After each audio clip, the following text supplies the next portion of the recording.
Hello, everyone, and welcome to Dungeons and Dragons. We're a bunch of nerds who playing a dirty game, and welcome and also welcome to everyone's point of light, or points of light for short. If you want to get a little official, got the name after the one of the names for 4th edition's default saying. Does anyone remember that? No. Back then I didn't really have an interest in D&D yet. Man. Oh, by the way, I would like if unfortunately not everyone's able to be here, so with the current play for apparatus dealing with some heavy stuff and stuff as well as Bree, who's off on a bit of a trip, so I'll be taking over for Bree, and Fenfire will be taking over for apparatus. I hope that's okay. Oh, is everyone can anyone hear me, by the way? Yes, Yeah, we can hear you. Nice. Okay. So, with that out of the way, let's do a bit of a recap. So, on the last time, our adventurers were hired once more by Laura, and they were sent. So they were sent to Theos to reclaim an artifact. Yet another artifact that ties into a plane of existence. This one is called. Give me a second while I get the synopsis scene up. So it's called the Dustblade Crucible. However, upon arriving, the artifact has been stolen by a woman in a maroon cloak. So the party starts to investigate, find leads. Thankfully, they were able to track down the thief on a train called the Five Nations Express. But not without problems, because Theos is not exactly a stable city, with being besieged by undaring separatists and the like. So yeah, you can imagine all sorts of fun with that. No, just me. Yeah, and quite timely now I think about it. You know, with the with the protests going on and stuff. So, but thankfully everyone managed to get on the train in time. On the lightning rail, and that's where we're on our current adventure. I'm gonna copy and paste the music. 25%. So, is everyone ready? Yep. I'm ready. Yes. Alright. Oh, my cat was out when we last ended. Your what? Your what? My wildfire spirit. Yeah. I carried it onto the train. Yeah. You're surprised. I hope you're fireproof, by the way. Well, fireproof I am. to your cat. So, you board the train at the lightning rail station in Thalios, remembering what you learned in Archvale. That the lycanthrope you are pursuing is a woman in a maroon colored cloak, who is working with 2 men and a woman. By the way, not the separatists that you fought earlier. My mistake. Like to be lycanthropes themselves. Looking for them will be perilous and require extreme caution. But it's the only way to retrieve the crucible that Laura sent you to collect. It's rather late in the evening when the train pulls out of Theos, following the winding bends of the Ondra River. As the train crosses the Ondarian border, Arith, the gateway moon, hangs above the eastern horizon, the course full and shining with an orange-red fire-spark light. A group of first-time passengers by the window gasp in awe at the sight of the star-peaked mountains, lit up by the glow of the moonlight. Then scientists pointed at the house-oriented staff, fixed to shutter the ever-bright lanterns, and ushered the passengers to their compartments for the night. A smartly dressed half-elf trader looks up briefly from a copy of the Kornsberg Chronicle, snorts, and heads off to his bed. Meanwhile, as you arrive in, you see what appears to be a tall, hooded warforged, looking around, pacing around. Behind each of the passengers here. That's you, Huntress. Yes. I'm introducing you, Huntress, because that's where you come in. Alright. So I'm just trying to look around. Who is in here? Alright. And as I look around, I spot the group of adventurers and sit back and keep an eye on them. Alright. What do you do? What do the others do? So, Apparatus and the others? Apparatus, Finfire, Aura, Monty, and Bree? What do you do? One of our faces should probably alert the people on the cart that we are on the search for the criminal in the maroon. Yeah. Someone preferably with higher charisma than me. So, Bree approaches and tells one of the crew that he basically sounds along the line of, hey, we're looking for someone. A woman in a maroon-colored cloak. We believe that she has stolen something. It's keeping an eye out for us. One of the half elven crew members nods and says, "We'll keep an eye out. Thanks." Hunters, this is what you heard. Alright. Alright, you have your runes for the night, and there's not much you can do about it. However, while the rest of the players were getting ready to rest for the night, Huntress, what do you do? Well, I have an eager eye for shiny stuff that might be worth something, so if there's any silverware that I can sneakily take with me before going to the sleeper quarters, I'd love to do that. Roll a sleight of hand check. Of course. Sleight of hand. Yep. 24. You managed to get about, say, 15 gold, 10 gold pieces worth of silverware. You've been doing this for quite a while. Yeah, I'm very good at just making stuff and then selling them off somewhere else. But no more than I can carry. Though the woman in the maroon colored cloak might interest you. You overheard that she has stolen something. Might interest you that you happen to steal it back for whatever, and make some good use out of it, whatever that may be. Yeah, I tried to figure out where the party is holding up, so if they're at night, I'll try to sneakily overhear what they're talking about. If they're talking about her, before I go anywhere else to stow away and sleep. I'll make a perception check for Bree. You make a stealth check. He rolled a natural 1, by the way. He rolled a natural 1. He did I rolled high enough that he won't notice me with a natural 20 perception. I rolled a 26 total. Shit. So And that's not even natural natural 1. 20. All right. He did notice you as he enters his room for the night, and takes off his armor and sails in for the night. Or I will also like you to roll a perception check. Alright. Right, another stealth check, or just go with that stealth check? I rolled a 9.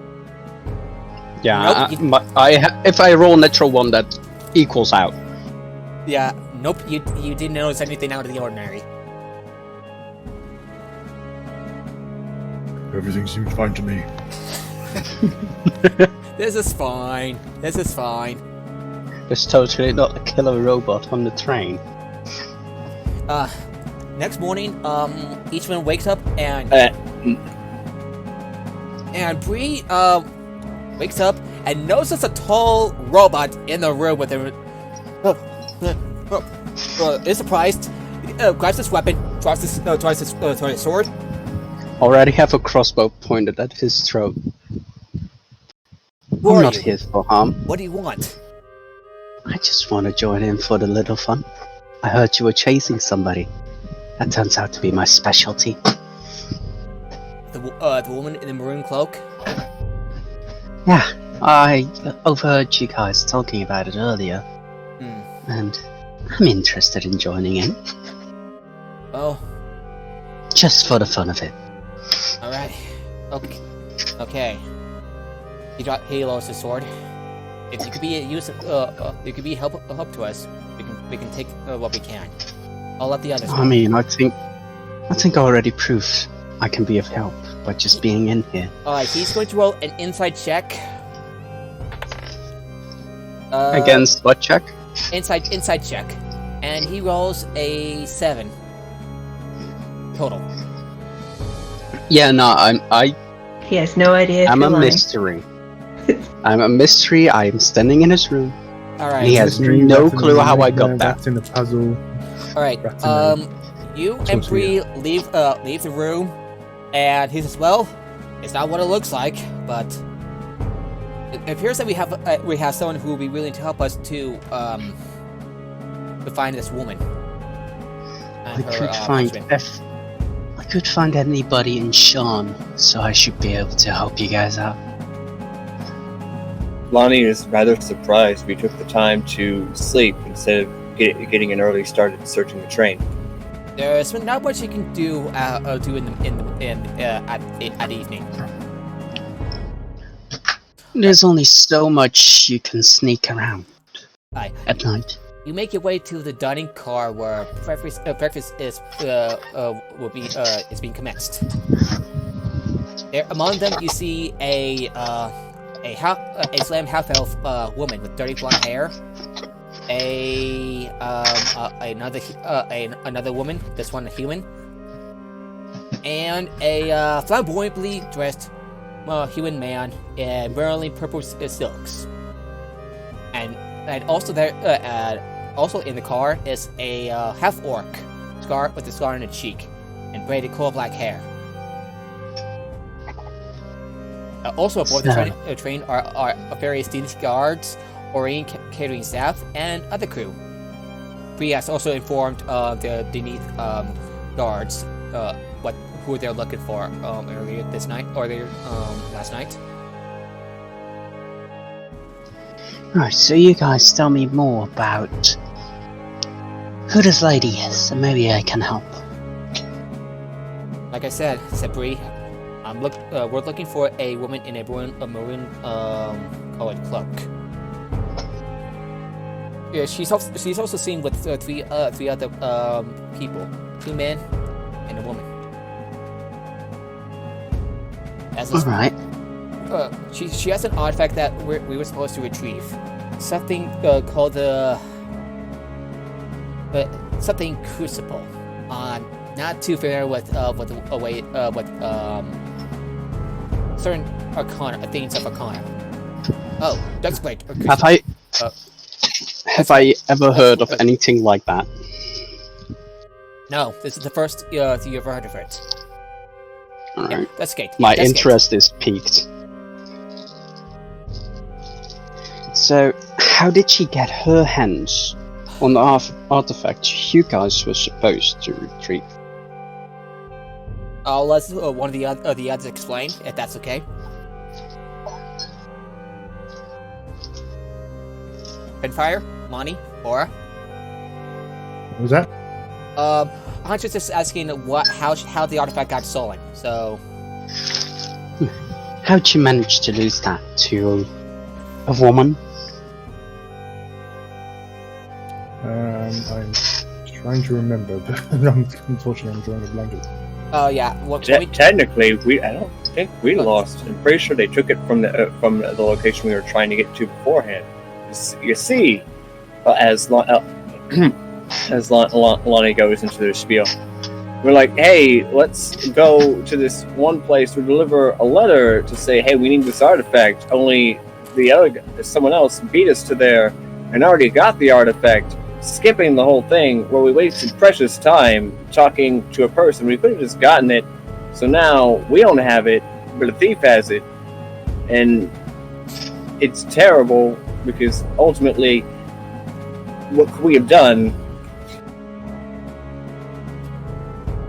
Huh. And Bree says, we got some sort of weapons. We believe they may be lycanthropes.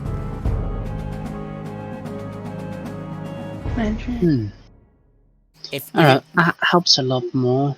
So somebody will have previous knowledge that it was there. Beat you guys to it. And that's how you guys lost it. Lonnie still ruffles against that. We can't lose something we didn't have to begin with. I mean, you lost something you were supposed to have.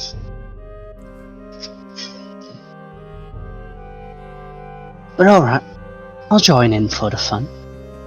So, why don't we start with asking around if anybody saw her? Alright kind of looks at the newcomer with a serious distrust in his eyes, but yeah. If you can, I would like or to roll an insight check. Okay.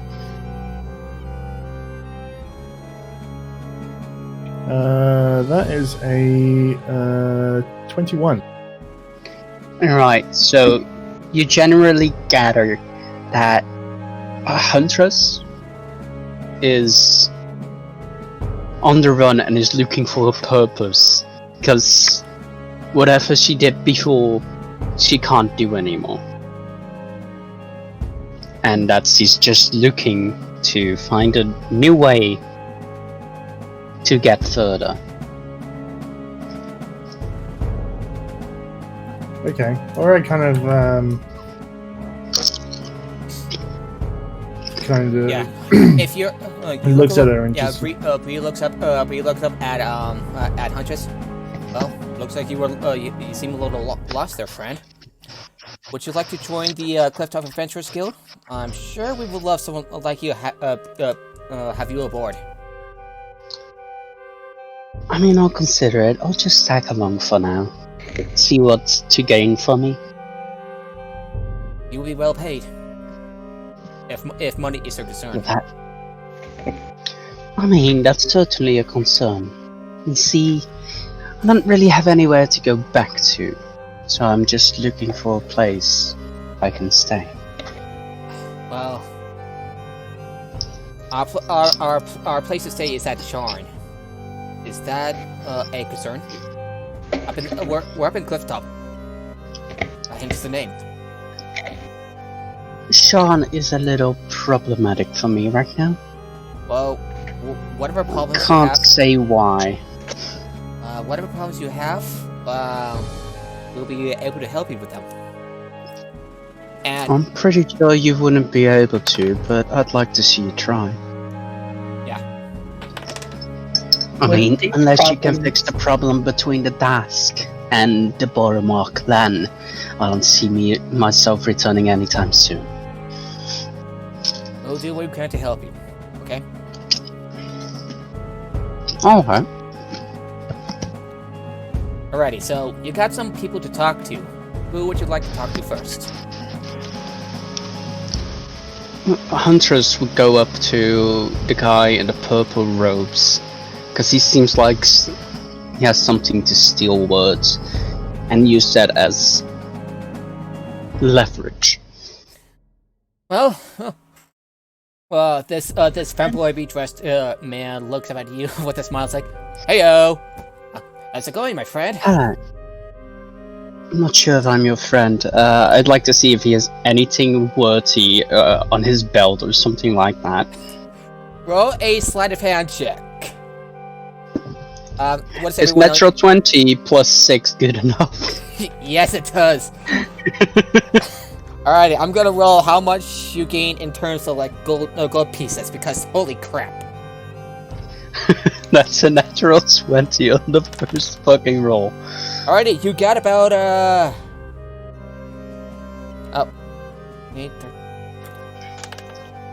you got about 33 30 gold worth of valuables on him. What in the meantime, what are the others doing with this guy? Lonnie would like to do an investigation check to basically grill people in the cart for if they'd seen anything. Yeah. Or So heard you're anything. talking to Marty. Okay. You're talking to this guy who introduces himself as Marty Arez, a Syrian merchant traveling from Theos to Passage. I also happen to have a bit of the crates of Texas and cargo. Lots and lots of crates. Alright, what do you have for investigation?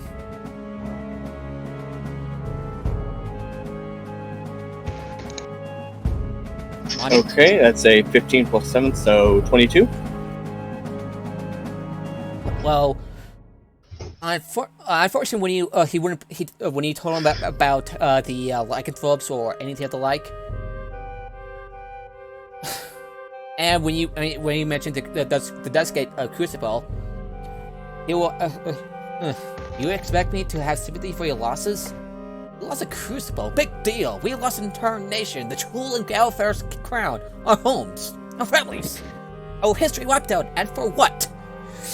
He turns away from you, seeming like a burst of cheers, while Huntress is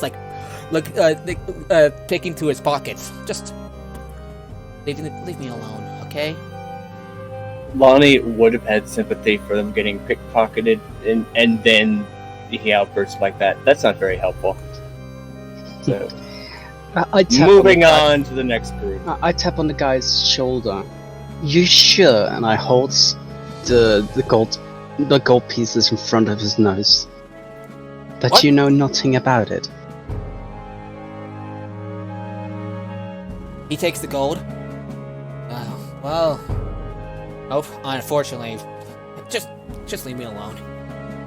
So you haven't seen a lady with a maroon-colored robe either? No. Alright. He's still crying.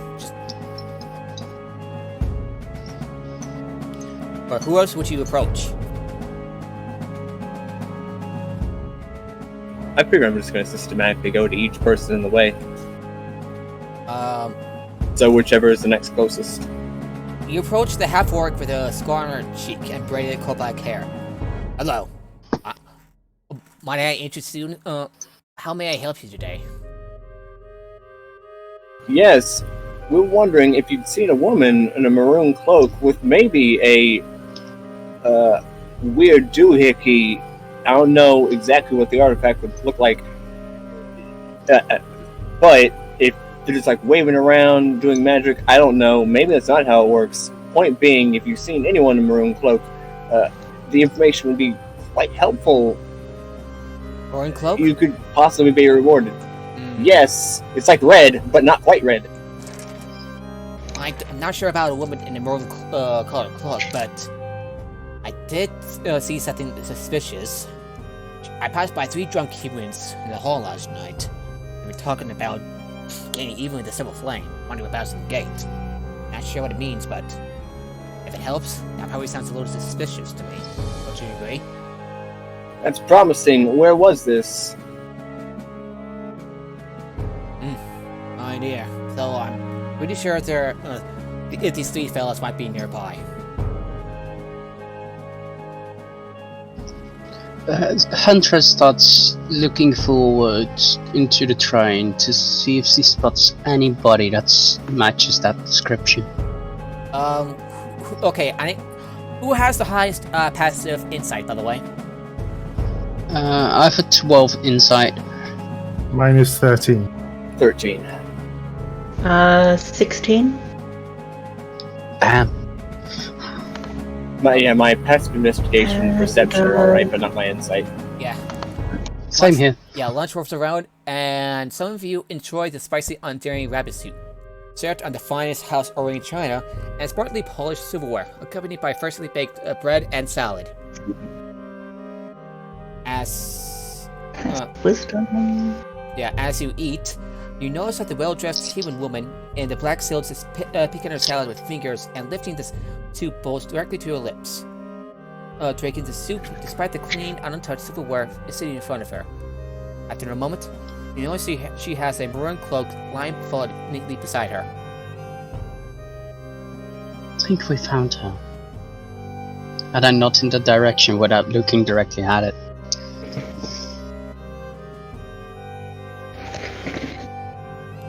Alrighty. Okay, how subtle do we want to do this? Roll a investigation check with charisma. Charisma? Yeah. How? Yeah. A charisma. Charisma. 18. So you approach. You approach the woman with one of the silverware. She looks at you and will nod attentively. An apparatus got a 6. Sorry, what? So who be approaching? Who approached the woman with a cloak folded nearby? I mean, I'd doubtfully like to shout at the person that walks up to her. Whoever will decide to investigate, roll that investigation charisma check with disadvantage because Huntress decided not to be discreet. Oh no. Okay. Well, No, I'm just acting like I'm walking in that direction, like I'm gonna go past it. Alrighty. Actually, roll with advantage because Huntress is trying to come up with a bit of a distraction. So who's rolling? Is it everyone or is it? At least one person who will be approaching this woman. Normally, I would be all for doing an investigation check, but he asked for charisma. The difference between my int and my charisma is quite heavy. Yeah, Aura and Bree have the highest charisma. Yeah. Okay. Yeah. I mean, I guess I can. Yeah, Aura and Bree will be accompanying you. You'll also be rolling his investigation check. Okay. Investigation so plus that's, sure. 14 on the die, Yeah. and therefore it will be +4 because my charisma is +4, so 18. Alrighty. Oh, whoops, that's my phone. Sorry about that. She didn't notice anything suspicious as you approach her. She looks up at you, stops drinking for her soup, and she will nod attentively. Oh, like the company that we have here. So what brings you? So what brings you here?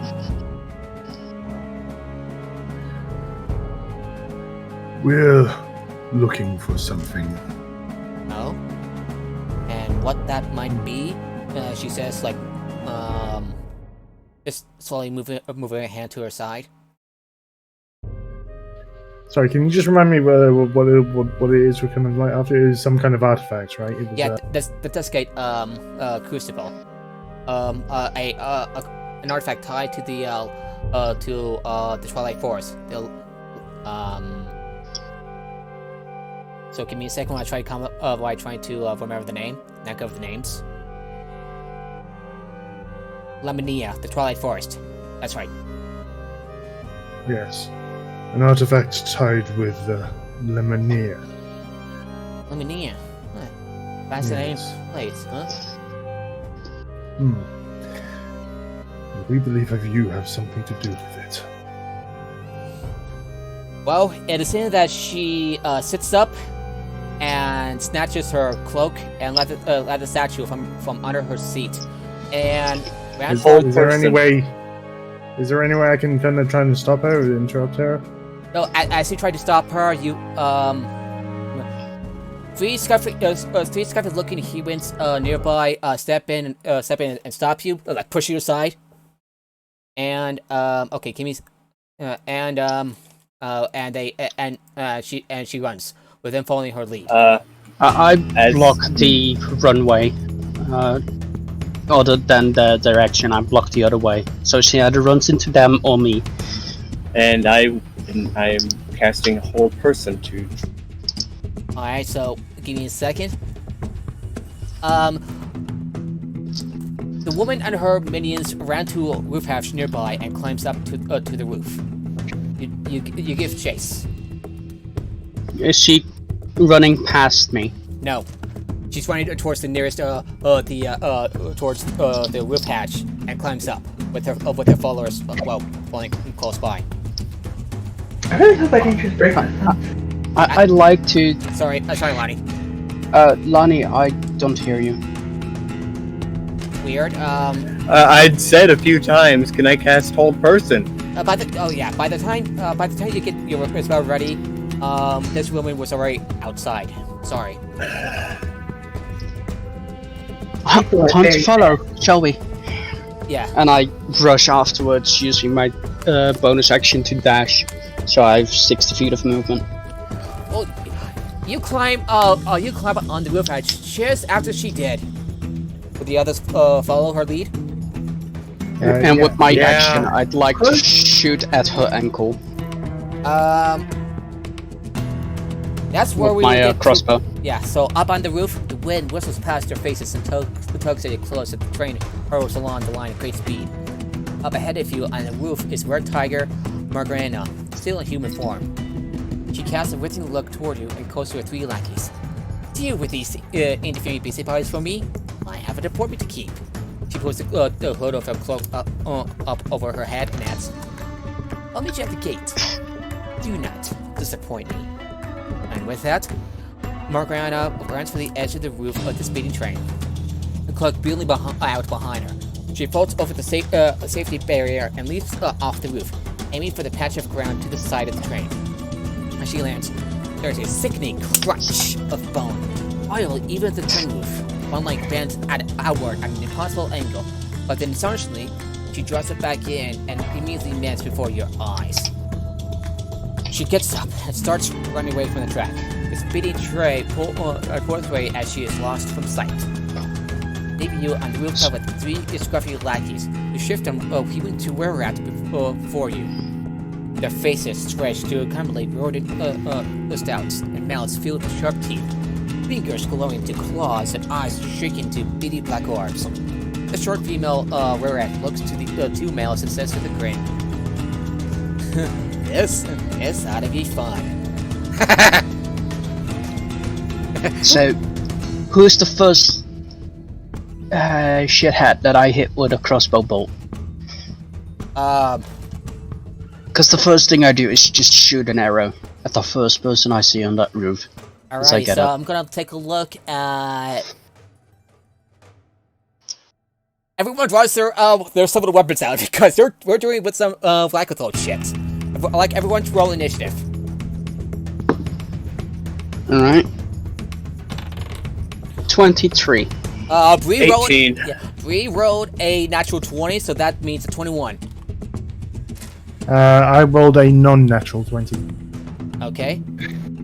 Could you, so who else rolled? Let's see. So, Ben fires 22. Okay. Oh. F 16. Alrighty, so... Oh, the rare rats go last. I think that before that turn comes. So, Huntress, what do you roll? I rolled a 23 total. Yeah, so you go first. So technically you... So yeah, that actually like transitions quite well with what you intend to do. So Lonnie, what'd you roll? 18. 18.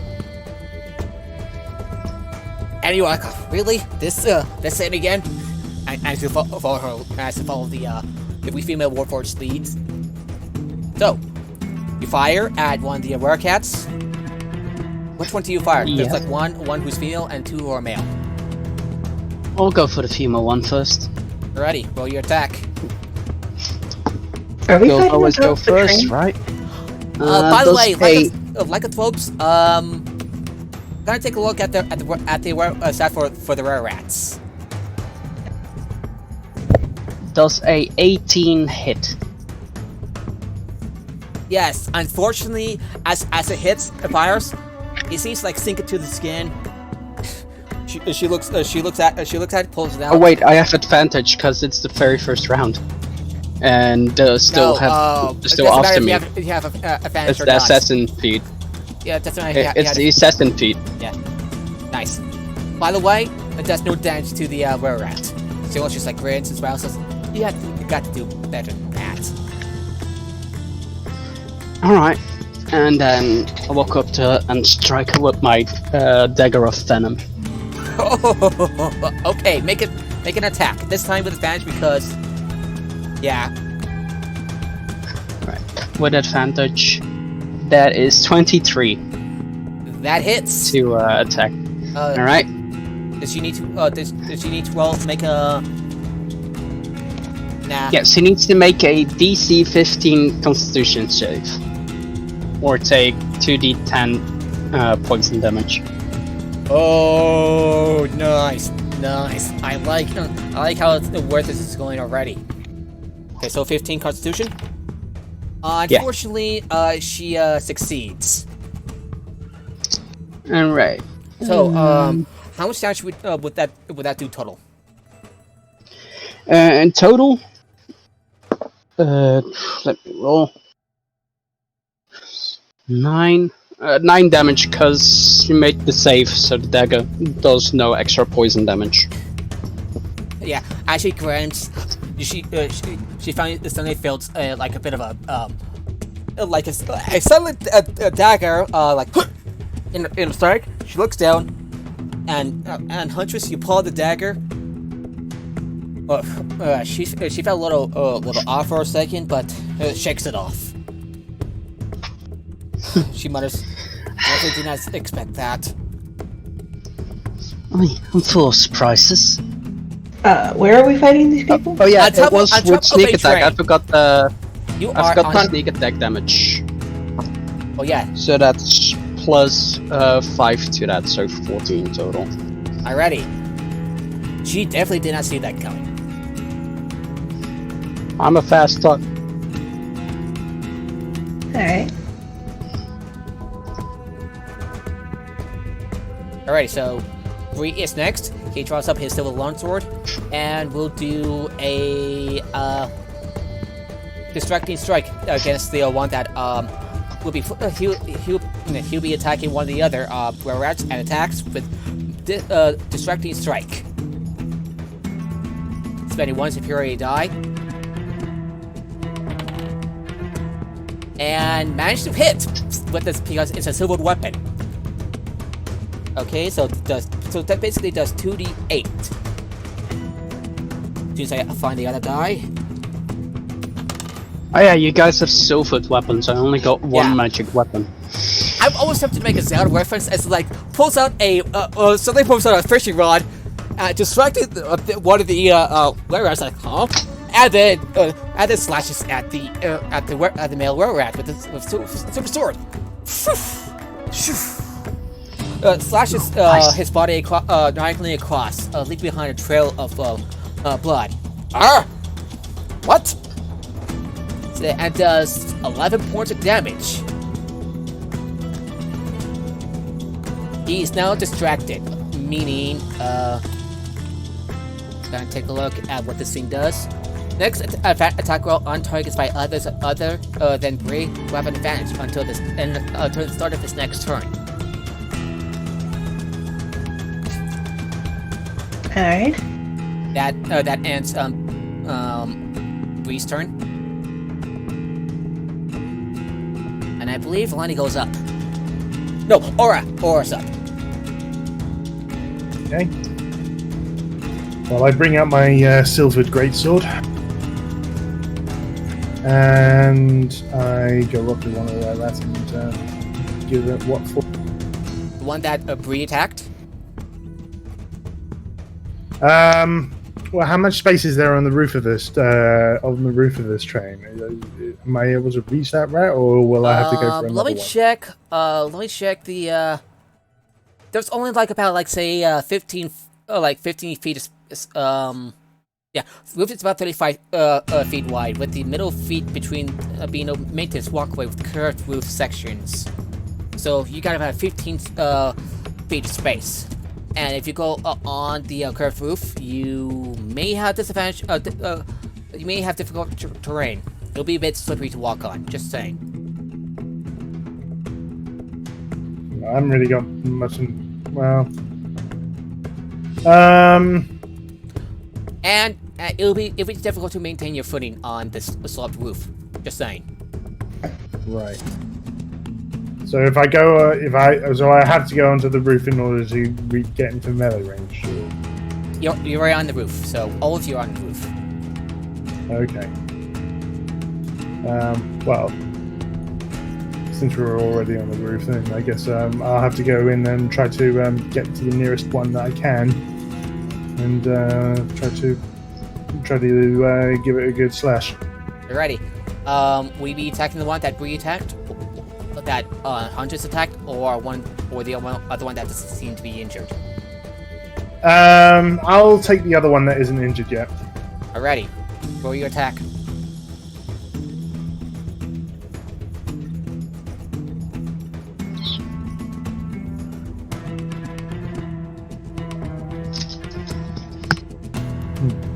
Nine. 9? Misses. 9 man. You go for the swing, but the were rat ducks just in time. That was good. Would that be your turn? Sorry, just give me a second. I'm just going to check my bonus action.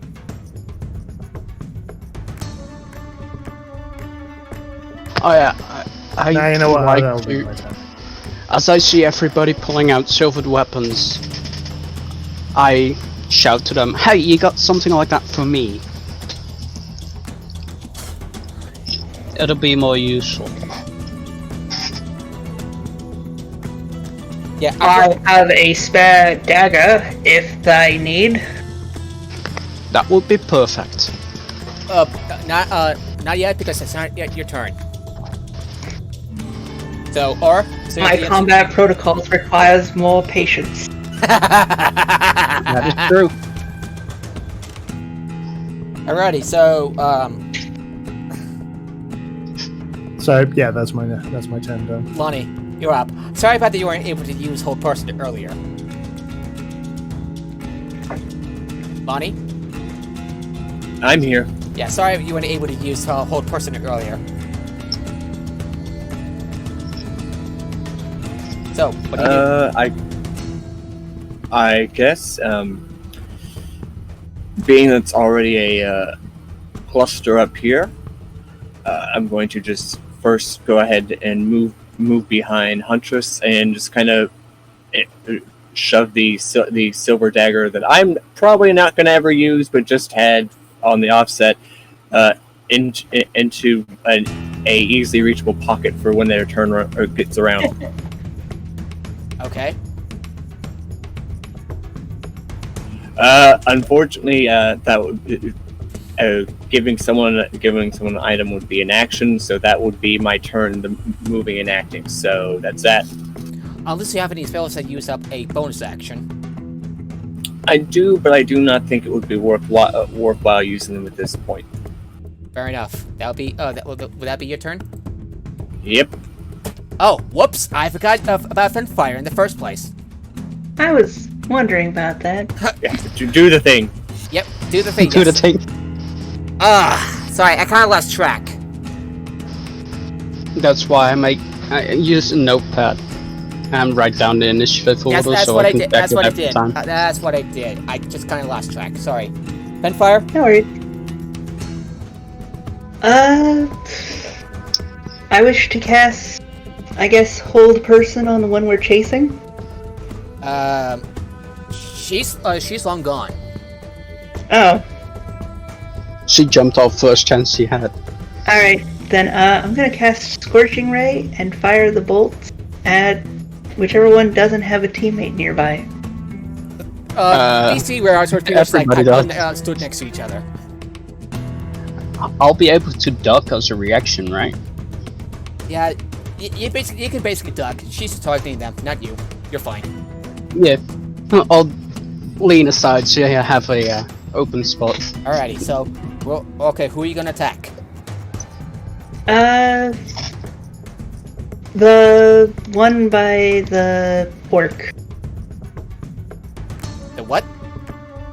The paladin. Alright, so okay, how many bolts are you launching?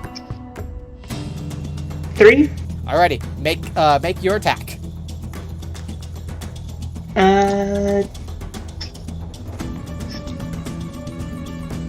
12, 19, and 7. 2 of them hit, 1 missed. Alright. 1 does 8, and 1 does 7. That does to a total of 12. He talks. He manages to sidestep, carefully sidestep one of the bolts, whoa. Managed to get his footing off when he nearly lost it. But unfortunately, while trying to get his footing, he gets the face full of fire bolts, leaving his seeing fur and blackened spots on his skin. Ouch. That'll be your turn? Yep. Apparatus' turn now. Yes. Now, I don't think Apparatus is that robotic, just saying. Just like a quiet version of Pathfinder from Apex Legends, methinks. I don't know. But anyway, what will Apparatus do now? I haven't played Apex Legends. They banned me because someone hacked my account. Oh my god, that sucks. Yeah. It's a bunch of bullshit. Oof. But it's I don't want to go through their customer support anymore. Oof. So Understandable. Oof. Anyway, so as Apparatus, what do you do? I shall create an Eldritch Force Ballista. Oh, yes! I know where this is going. Big boom. It also puts It is of small size with legs. Using Smith's tools. I thought, yeah. That's Okay, yeah, I'm gonna say you're carrying some with the Smith's tools. I'm gonna take a look. It has to use wood carving or Smith tools. Alrighty. And it just pops up within 5 feet of me. Doesn't they actually have to hit anything with a hammer, I guess. Yeah, You're maybe. torpedo. Hit the railing. Alright, so what do you do with the Force Ballista?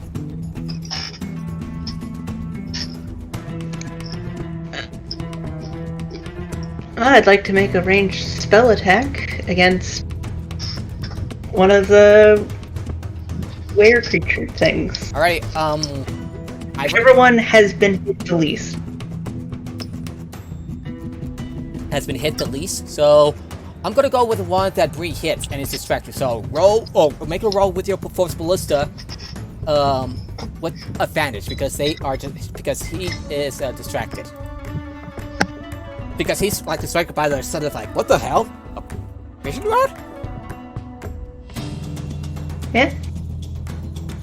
It's a reference to Ranged spell attack. Okay. yeah, to Zelda Twilight Princess, where in the final battle against Ganondorf, Link can use his fishing rod to distract Ganondorf.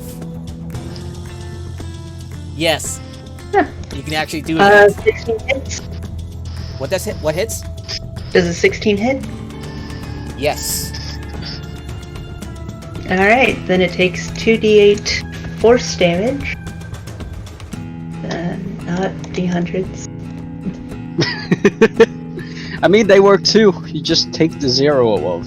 It takes 3 damage and is pushed 5 feet away from the cannon. Which way the cannon is faced, and how many points of damage again? 3. Yeah, he is going to have to make his and which direction of the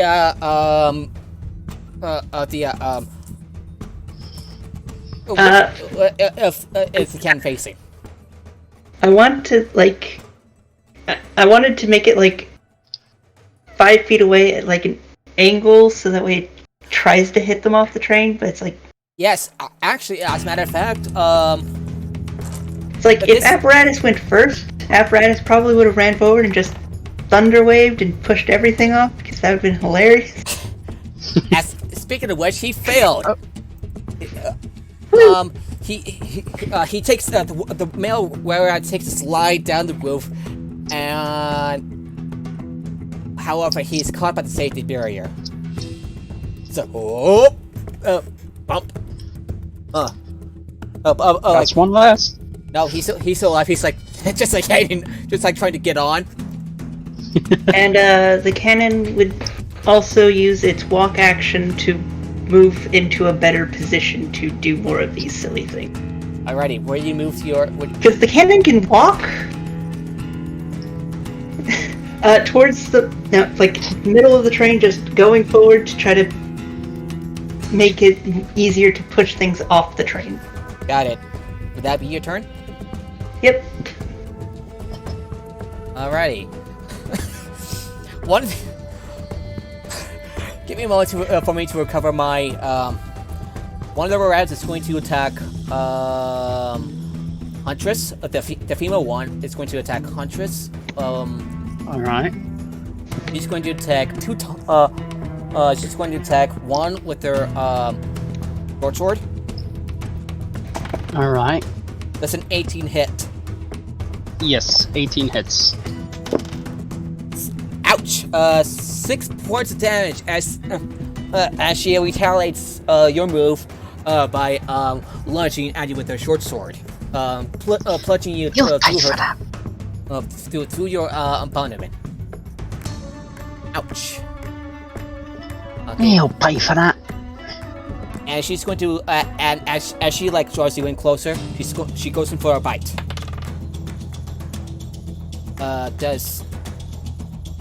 Does a 19 hit? No. Yes, if an 18 hits, 19 hits. Actually, I take that back. Yeah, that's a 19 hit. So, wait, what? Would Warforged get Viking 12, by the way? Oh wait, what? Yeah, and you take about 4 points of damage. Does Warforged get lycanthropy? I don't think so, since they're a robot. A sentient robot. I've not heard of it before. And I have immunity to disease, so... Yeah, Alright, that so she's invited at you on the metallic part of your body. And her eyes went a little wide. I don't like kisses.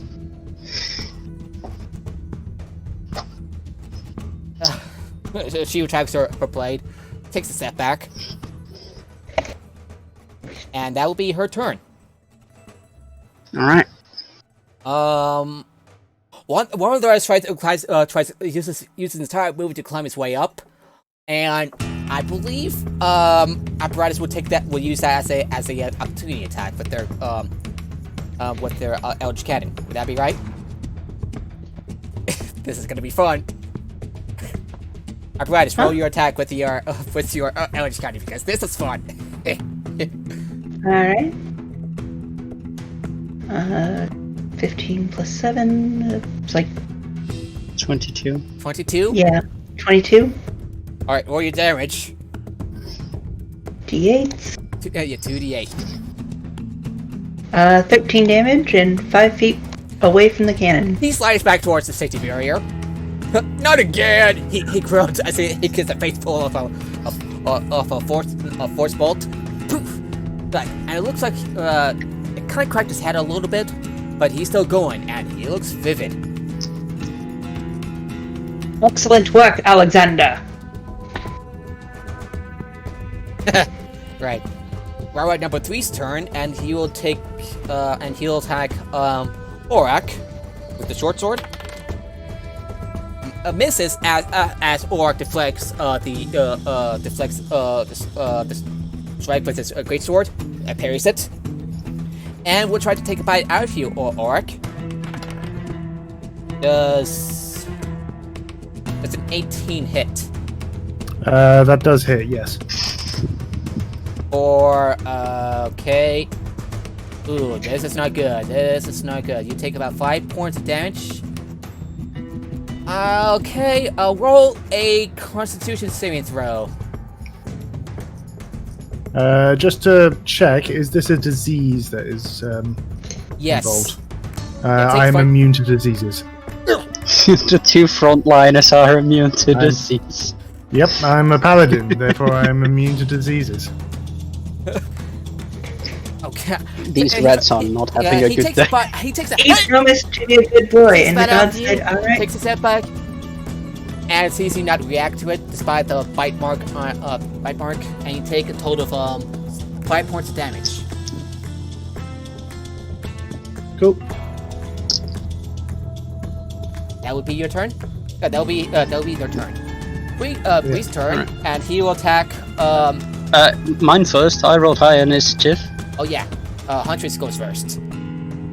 Alright, so I try to move, so I flank with either Orak or Bree towards the female we're red. And I'd switch the rapier for the silver dagger and make an attack with it. Alright, well, since you're flicking, roll with advantage. I will. That does a 19 hit. That definitely hits. Alright, so what do I roll for the silver dagger? D4. That's a D4. Right. D4. That's 4 plus 4, so that's 8 plus sneak attack. Oh, I can't wait. 5 plus 4 is 9, so it's 17. You might see like this. Did I take extra damage because it's a silvered weapon or not? No, you should take regular damage. Okay. Yeah. So that's 17 damage from Yeah, just yeah, that attack. You slit her, but she's still breathing, gasping for breath.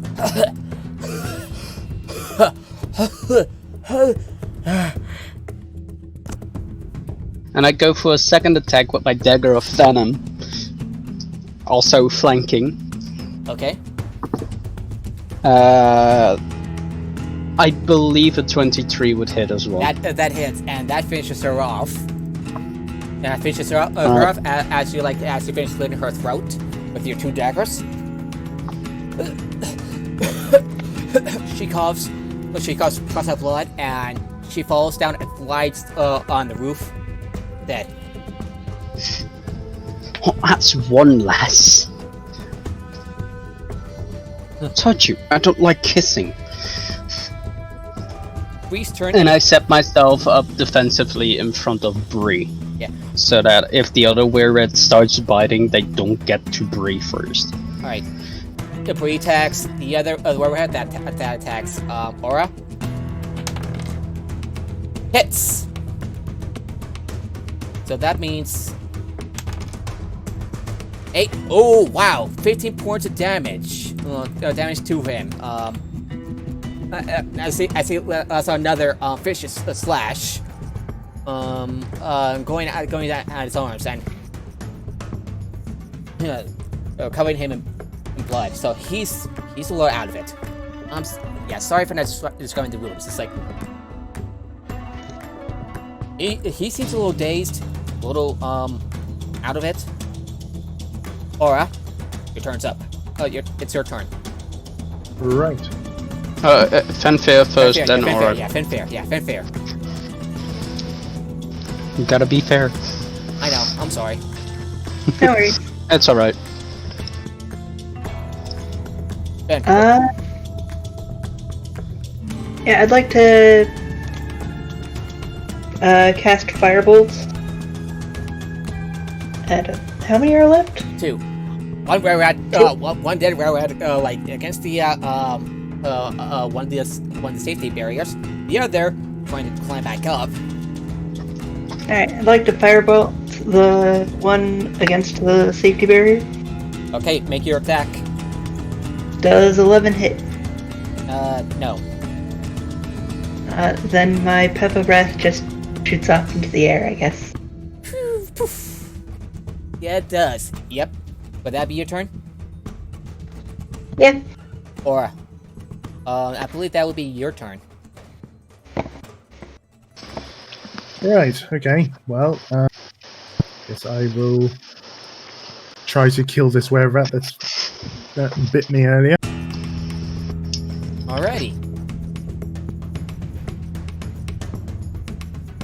Make your attack. Okay, that is an 18. That definitely hits. Okay. Did you say he was looking out of it, as in he's almost dead, or Yes. is there still quite a bit of fighting? He's almost out. I won't use my smite then. Okay, so I rolled a 2 and a 3, but because of my great weapon fighting, I'm going to reroll one of the 2. And that turned into a 6. So that's a 6 and a 3, so that's 9 plus 4, so 13 points of damage. Yeah, and that's with the silvered greatsword. UT kept it the bastard as he lets up a bit of a screaming wail, still screaming as he kept it separate from his body, and he and his head just like roll to the side of the roof, dead. There we go. And that's my Another turn. one down. Lonnie, you're up. All right, so there's one left. Yes, still trying to climb back on the rail. All right, I'm going to try to position myself where I can get a clean shot and then firebolt. Make your attack. Okay, that's a 18 plus 7. Yeah, that would hit. So That definitely hits. for 7 fire damage. Yeah, you burned his face clean off, and his script goes limp, and he falls and he slides down, dead.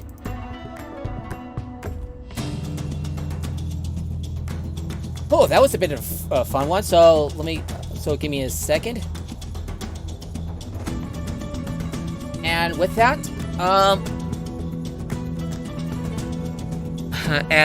I'm going to switch the music back. So give me a second. So you're back on the roof, and you climb back down. I would like you to get back to the previous music scene. You climb back down. Right. And you find that the rest of the mission has been a little bit eventful.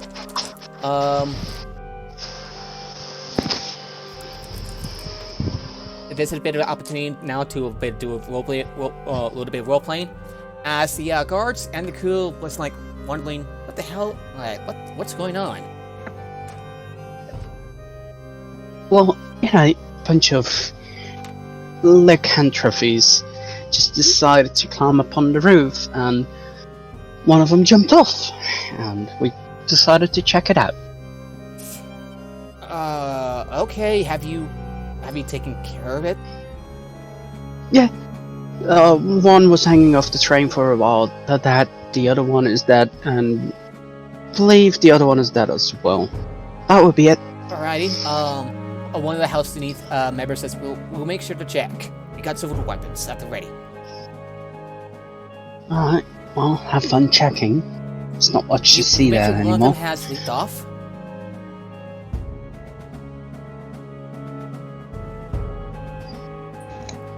Right, so think I've proven that I'm a worthy fight for this group by now. Do you That lady is Do interesting. you have any idea who leaked off the train? A lady in a dark red robe. Not sure. They broke a bone and then ran off. You haven't caught her name? I definitely haven't. If I did catch her name, did I catch her name? No, they basically bailed at the first opportunity. We'll check the we'll check the compartment. We'll check the Sonic class car. We believe that's where she resides at. But it's where she used to reside at.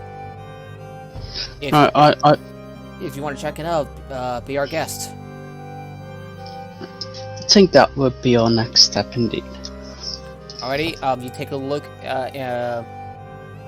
You find one labeled "Reserved for Migraine Sargass." What, Sargas? Yeah, Margareta Sargas. You recall one of the crew members mentioning that name, and that seems to associate with the woman in the cloak. You open the door, take a look inside. You find nothing really out of the ordinary except for a change of clothes and a notebook. You take a look at the notebook, and it seems to be covered with arcane symbols and diagrams showing the movement of everyone's moons. No artifact, no crucible anywhere, unfortunately. Right, I'd like to copy the notes in a small notebook I have with me. Alrighty, you scribble down the notes, and you pocket it somewhere. The arcane I symbols, pocketed it in is there, my like, backpack, any which is... special meaning to them? Are you doing this as apparatus or fire? Either way, roll and Apparatus. Fire gives no shits. roll and roll an Arcana check. 18 plus 7, 25. Damn, Yeah, that's high. yeah. Apparatus gets a plus 7 to Arcana. Damn. Oh, I can't say much. I got +8 to stealth. So it definitely shows the movement of everyone's moves, and you're pretty sure it has something to do with the crucibles. You remember what the father has told you. She seems to tend to do something with the moons and the gate. If she times it right, she'll be able to open the gate to the Twilight Forest. Interesting.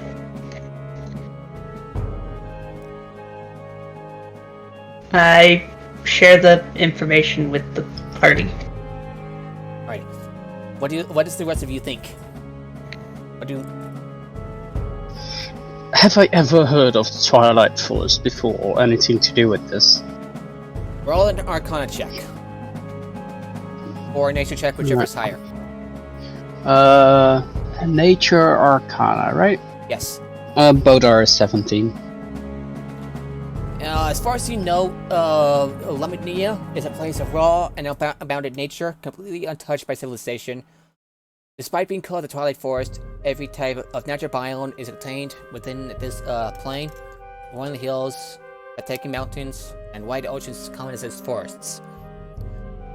So basically, untouched nature. Yes, when it's catching meanness with Eberron, power of nature grows. There are, especially in unnatured in regions of unspoiled nature, where the plants grow more fragrant, and animals breed more prolifically. And yeah, just make sure I understand me correctly. Alright. Alright. So, yeah, Lamania is basically the nature plane, and plants grow more further, and there'll be more animals breeded when Lamania touches Eberron. That's about as far as you know. There might be more to it, but yes. That's as much as I know. I'm fine with that. That's enough background for hunters to be like, huh, where the fuck would somebody go there? Perhaps it has a tie with the lycanthrope. Maybe she's hoping to find a cure? It is certainly worth investigation. Alright. So is everyone ready to move on to the next scene? Yeah. Yeah. By the way, everyone is healed up. Everyone's healed up. Also, the cannon follows us around for an hour. Sorry, bye. Okay. You're gonna haul a cannon around? No, it walks itself. It's like a pet. It's amazing. Yeah, artificers are fucking amazing. I love the whole class. Oh yeah.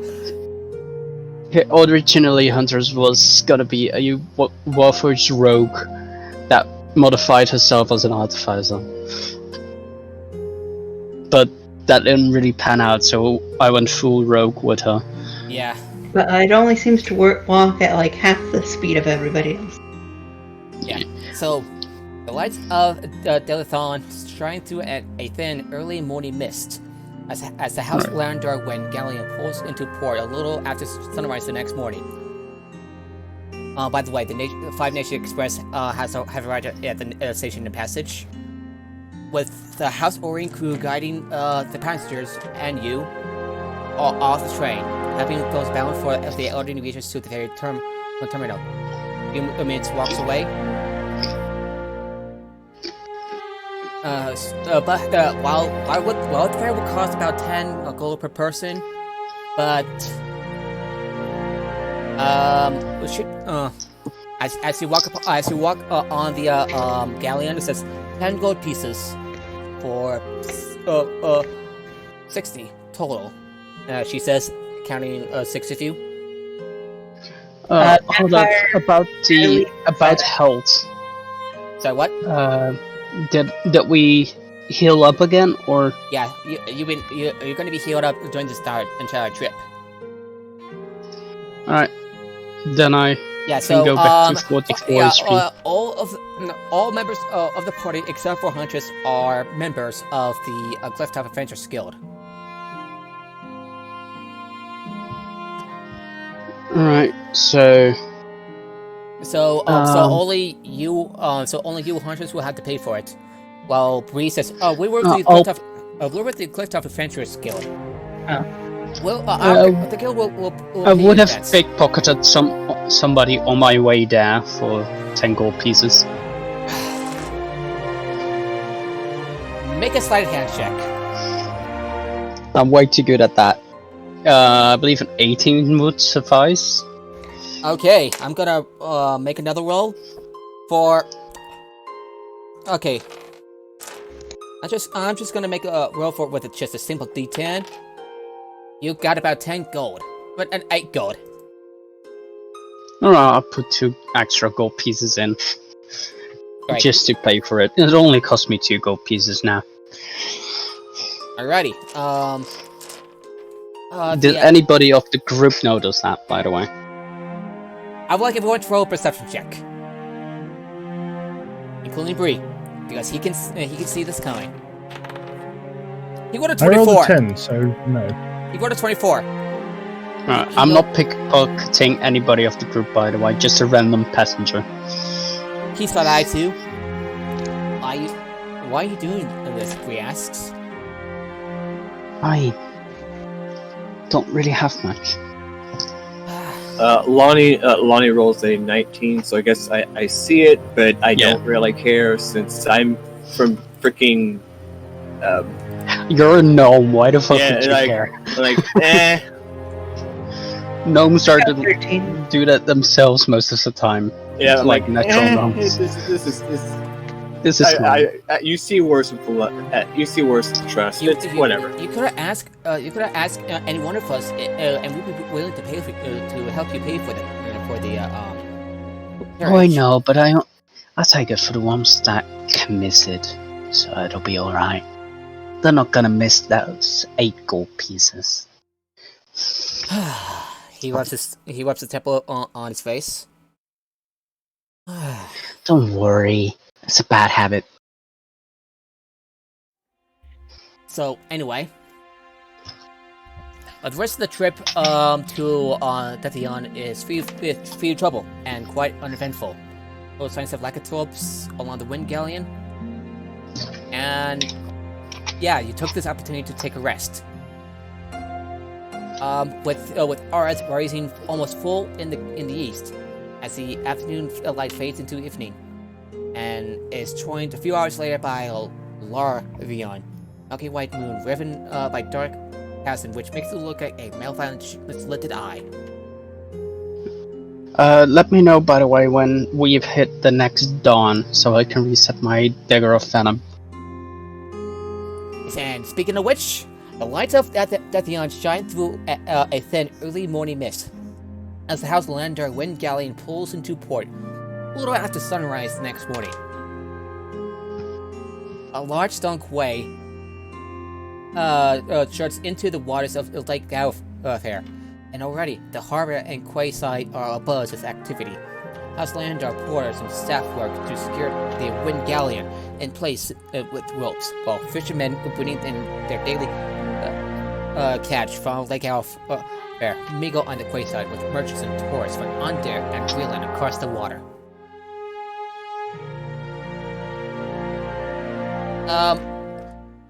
Your writer will point you to the direction of the town council. It's pointing you to a stone building in the northwest quarter of town, next to a market square.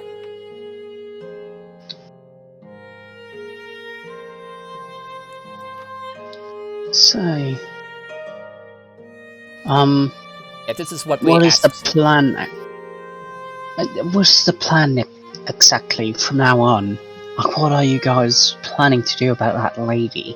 All right. Well, go ahead, I guess. Yeah, You were so gonna say this is something. where we steps in. So give me a second while I look through.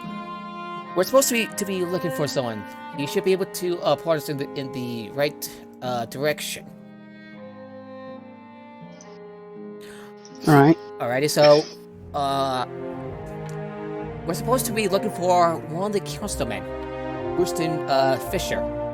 He owes Father Iridaci a favor. He should be able to help us get to the change gate.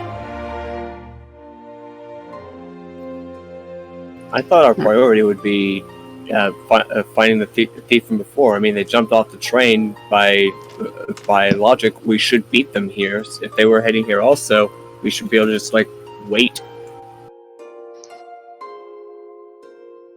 So I guess we can probably do both. Yeah, this is what you're doing right now, by the way. So, would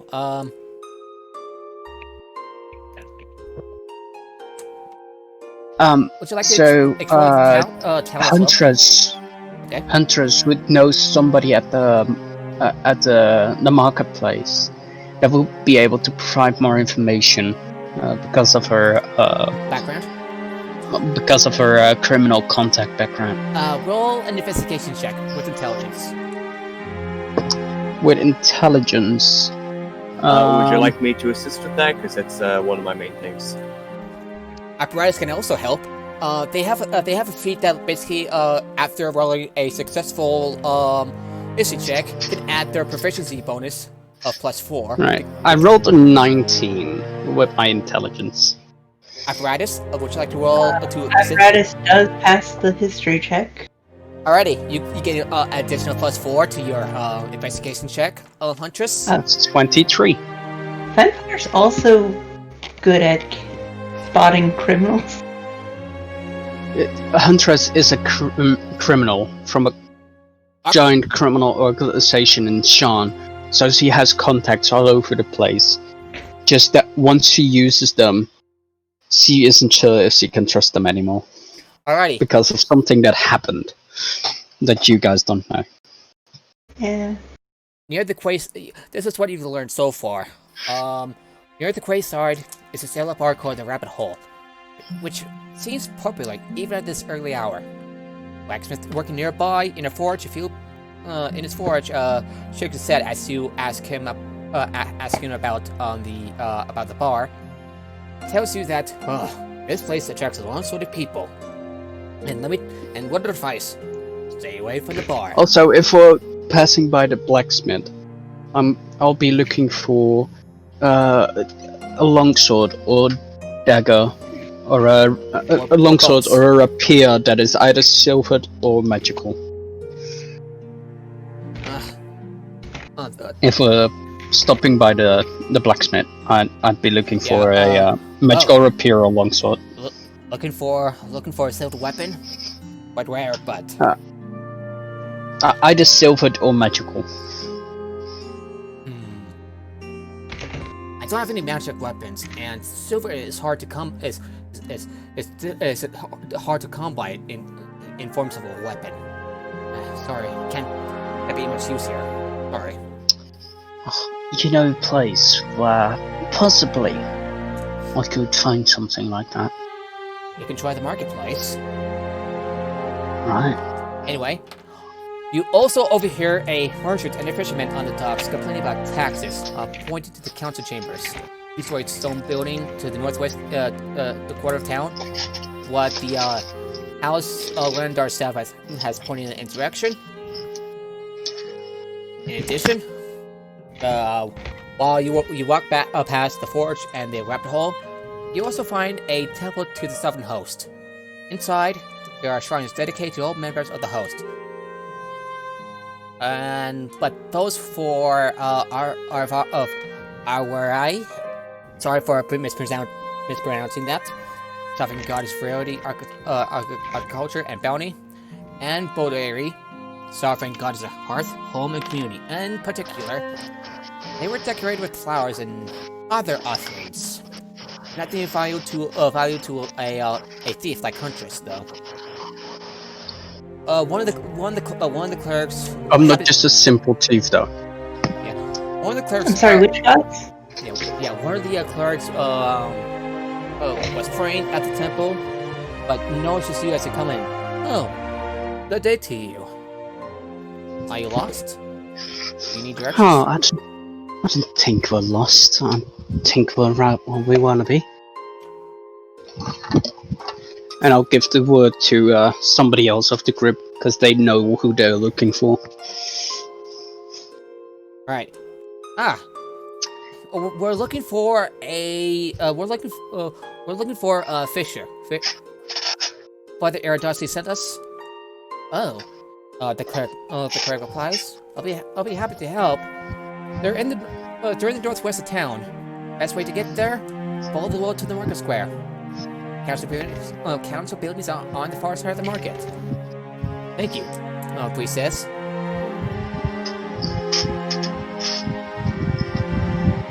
Do you make your way to the council chambers? Yes, so. Yeah. If we pass along markets, I keep an eye out for silver or silvered weapons. Alright, give me a second.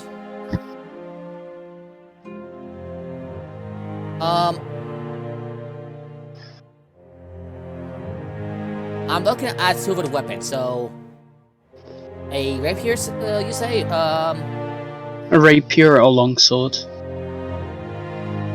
Okay, I'm gonna take a look at how much a silver longsword cost. It would cost you about 115 gold. Longsword? Rapier would cost you about 125. I'd easily pay that. Alrighty, add silver rapier to your. I wouldn't do this with the party next to me, by the way. Alrighty, you came with 125 or 35? 125. Alright. Alright. And then I can add a silvered rapier to my to your thing. Yeah. Rapier. Alrighty. You finally came upon the council chambers. The building stonework seems to be relatively plain and simple. At the entrance sits within a stone arch topped with the coat of arms of the town. Stately ship surrounded by a circular border of small flowers.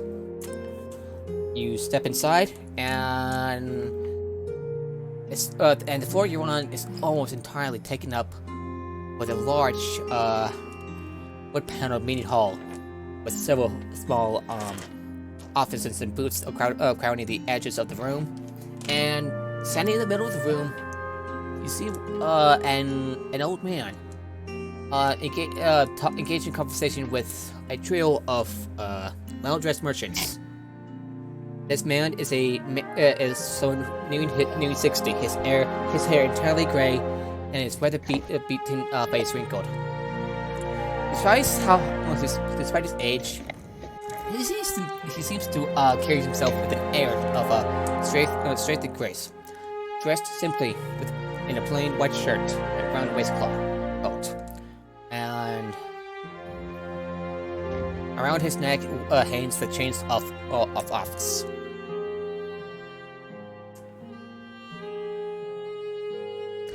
Bree approaches the man.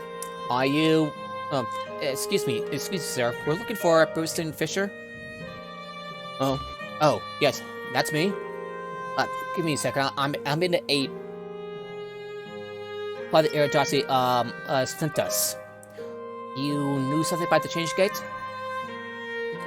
He seems to react with surprise, his eyes going a little wide, and says, excuse me, gentlemen, he says, and to the merchants. Well, we should continue this conversation in my private chambers upstairs. And he walks away, going upstairs. The merchant nearby mutters, "What was that about?" And the 3 of them walk off.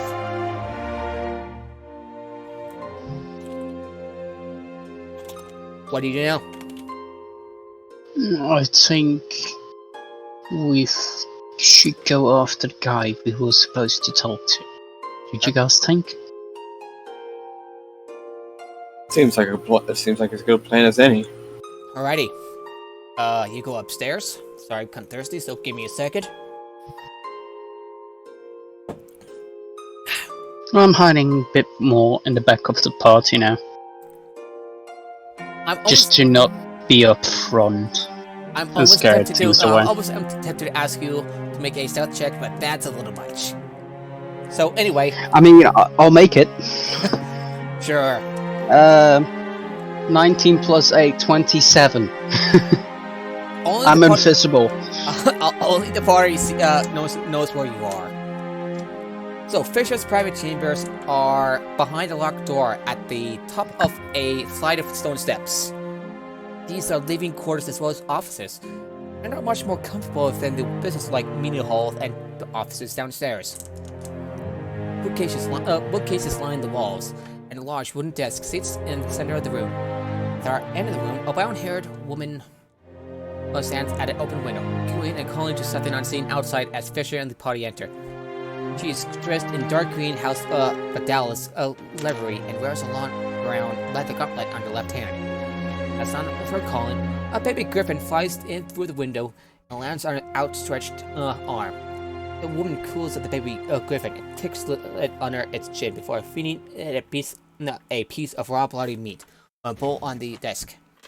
The creature emits a tiny streak of pleasure. "This is my wife, Enya," Fisher says, introducing the woman to the window. "I think these visitors may have an interesting story to tell us." Anya looks at each of you, so, "Oh. Go on." While they're talking, by the way, I'm just looking around the room for anything worth something. You would fit right into the art scrolls and Fallout, by the way. Taking everything that is to nail it down. Oh no, I'm not taking anything, I'm just looking around where everything could be. With a 15 investigation roll. Alrighty. Not much you can see can be stolen. Not without you getting into or your friend or your allies into trouble. No, just anything of worth that is noticeable in the room. Nope. In case this suddenly becomes a loot chamber. Yeah. So, would anyone like to approach and explain to Fisher? I assume Bree will handle that, while Lonnie's going to also do a investigation check to just see if there's nothing to, in their case, not to steal, but just to get more context as to And this is what, the area. Bree explains their mission and says, "We're looking for a maroon-cloaked woman. We believe she's a lycanthrope. No, lycanthrope. We fought her associates on the Lightning Well a few days ago. She has stolen the Dustgate Crucible, and we believe that she's on her way to something called the Change Gate. Could any of you help us?" We came for Theos. Father Eridossi sent us to travel over here. We believe that he believes that she may conduct a terrible ritual from being conducted under the construction of 3 moons.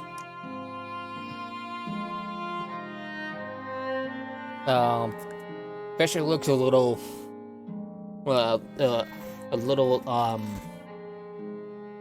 not scared, but nervous. Well, Anya listens in with a nod.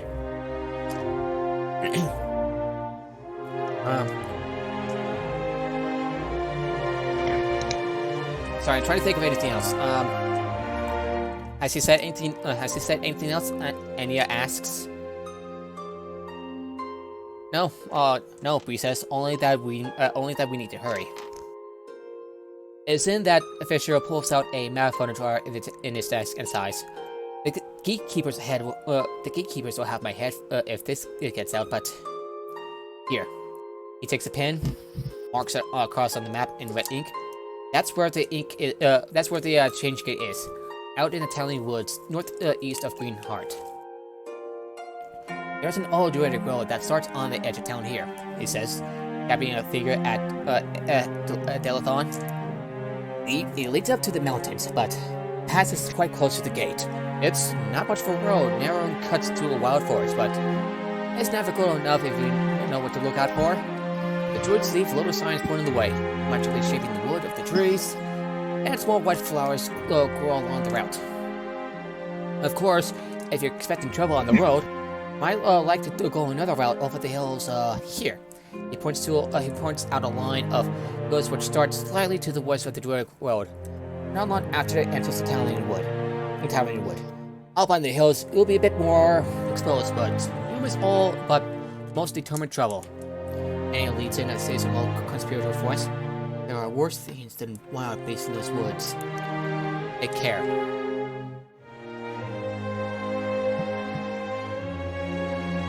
Well, if we now have a location, I guess make a beeline for there, the most direct path we can.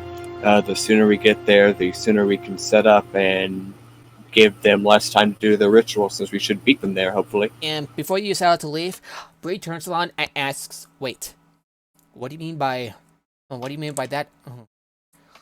Anya, will say, most of the druids that live throughout the Italian wood are friendly, but there are some, like the Ashbound, are anything but. The Ashbound? Bree asks, they're a druidic set who believe that arcane magic, anyway explains, and technology is derived from it, an abomination against nature. And she looks at you, Lonnie, and Apparatus says, oh, that means you. Sorry. I roll. You roll what? No, I said Lonnie's eyes roll. Okay. And just before you leave, he says, wait, I almost forgot, this came for you yesterday, and gives you the letter. You see that the letter is sealed with the mark of House Civis. On the envelope, it reads, Clifftop Adventurers Guild, care of Bariston Fisher, Elathon. This is for you.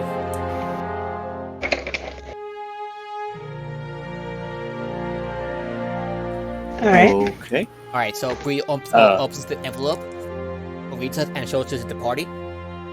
Team, I have asked House Civis to pass this letter directly to Bariston Fisher on your behalf. Hopefully, he will get it, and pass it to you when you meet with him in Delathon. I have spoken with Father Eridasi about the theft at the temple and the plot to use the gate crucible to open a permanent door to Lamania in the Eldin Reaches. This absolutely must not happen. Not only would it create a new danger in the world, it risks us losing the crucible and failing to deliver on our promises. And that is not something the Clifftop Guild does. Ever. Retrieve the crucible by any means necessary. Whatever happens, meet me in Greenheart. I'll hurry as fast as I can, but the earliest I can get there is 2 days after the lunar conjunction. As you wish you all, the best of luck. I know you will make the guild proud. Laura. That's our guild handler, Huntress. Darby explains. Alright. I nod and don't really say anything. I'm still like a shadow of apparatus. Yeah, you're like looking over, and Fisher's like, what are you doing? Nothing, nothing, sir. He says, go take a leave. So, I really love being that shadowy figure in the group and just being a mystery. Operational parameters have been updated. I'm pretty sure apparatus doesn't speak like that, but anyway, so They do now. This is what happens when you're not there to play your character. This is what happens when you're not there to play your character. This is why you don't keep window auto updater. right. Updating rear end. Alright, so with that in mind, you now have the town ahead of you, and your destination. What was the destination called again? So give me a second. Because I'm taking notes. Smart. Oh, so give me a second while I get this up. So we're in the Townley Woods, northeast of Greenheart. So I don't have the picture downloaded, but I'll make a quick screenshot. Should have done it in the first place. Oh well, and make a quick screenshot. So while I set this up, what would you like to do in the meantime? Well, I shimmer out of the room now, and I want to ask the party. Okay, so what is this girl I keep hearing about? I'll let the others explain why I set this up. You cut out a bit there. What was your question? What is this gold I keep hearing about? Guy's got a free pass at the train, and I hear it's mentioned again. What is it? Have I mispronounced anything? Here's the map, by the way. So above Greenheart. Alright. Well, he just explains that while they admittedly didn't pay all that much attention to the guild's finer details, they just view it as a convenient way to cover costs in exchange for doing odd jobs for their overall group. Yeah, Emily says that is true. They'll cover any costs like transportation. Even get a discount at some of these stores in Shorn. 5%. Yeah, I get a little more than 5% off. At least I used to. Usually had it for free. Used to? What exactly happened between you and your and the people you work for? You know the Dusk? This bunch of morons that keep attacking the city and try to just get control of everything. I was on a higher payroll. And everybody who has been to Sean knows the Boromar clan kind of messed up the kill shot. So, just laying low for now. I see. Last time I messed up my shot was a long time ago. So you served during the war as well? Obviously, what else would I have served? I wasn't part of the regular Warforged. No offense, apparatus. I was part of a more elite squad, so to say. Oh, back during the war, I served Kari. Now that I don't talk much about myself, but you can tell what on my brain, right? He points at himself. How I can tell. Morning gear. Came from Kyrie. I mean, don't really like all the clothing. I think the useless pieces wrapped around people just in the way most of the times. But that's just me. Because everybody else seems to think, the more clothing, the more fancy it is, the better it is. I don't really like that. I see. Well, I just like to have my daggers on my side, my rapiers on the other. And yeah, whoever pays most, I'll get the job done. alrighty. Is everyone ready to move out to the forest? Yep. Huntress is, now that she has a silver rapier, nobody knows where it came from, but she suddenly has one. Yeah. Bree does a double take, noticing the silver rapier. Where did you get that? I have my ways of getting things. Right. Found it from the silver rapier tree. Alright. Oh no. New music. Oh, fuck. I clicked the wrong tab. Now I started up a game. Whoops. Yeah. So, you make your way to the forest.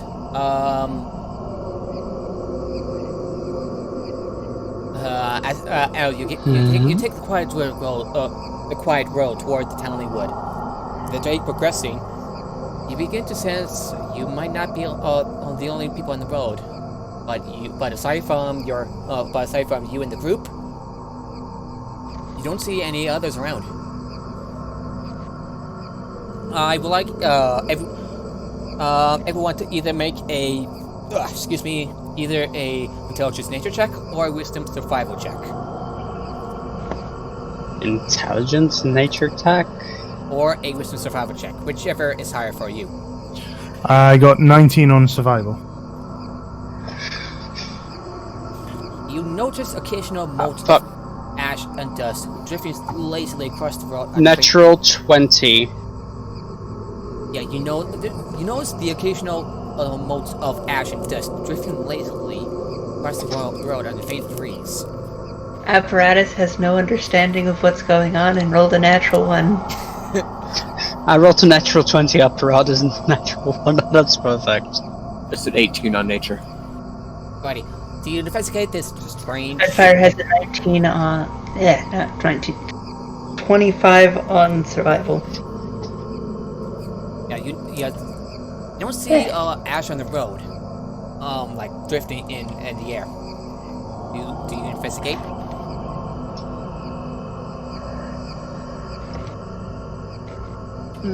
Sure, let's do an investigation check on it. You leave the road and see where the motes are coming from. You came upon the remains of a small fire, scorched parched ground within the circle of stones, and a few pieces of charred wood, sitting in white and grey ash.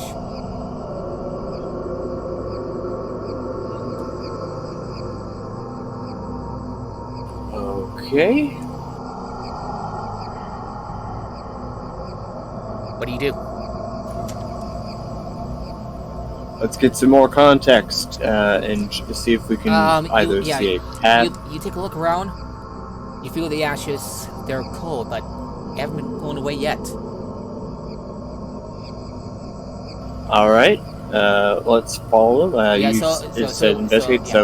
Investigation check. 24. Yeah, from a short distance away from the remains of the fire, you see dried splashes of spilled blood. The ground is scorched and daubed with ashes in what looks like the shape of a tree.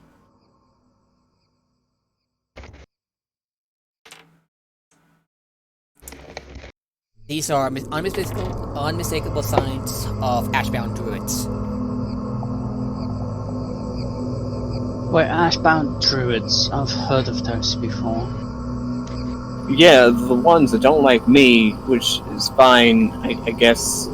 If I were to make a wild, hazardous conjecture, they are either involved with this whole thing or going to interfere in some way. So let's stay on our toes. Are the trees close enough that I can move through the trees in a stealthful way? Sure. Roll a stealth check. Right. 25. Alright, you managed to get behind some of the trees easily enough. So now by a perfect ambush. You get back to the road, and by early afternoon, you see a line of hills rising up in the to the west. These are the hills that Fisher mentioned when he gave you the map. So, you have two options to go. You can either go through follow the road through the forest, or leave the road and follow the hills. Sorry. This one is up to you guys. I'm fine with either.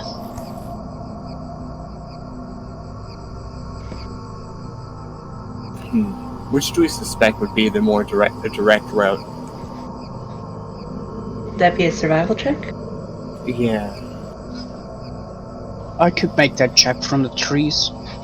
See I can- which part is easier. I mean, I got +4 on survival, so Same here. I rolled Can I a use total my of 18. Communication with my druidic self? Yeah, so if you remember what the councilman has told you, he says that up on the hills, you'll be a little more exposed, but you miss all but the most determined trouble, while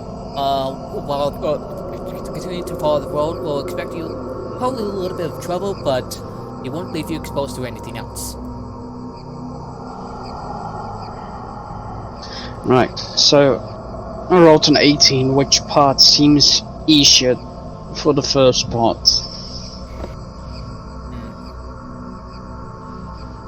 I'm thinking so.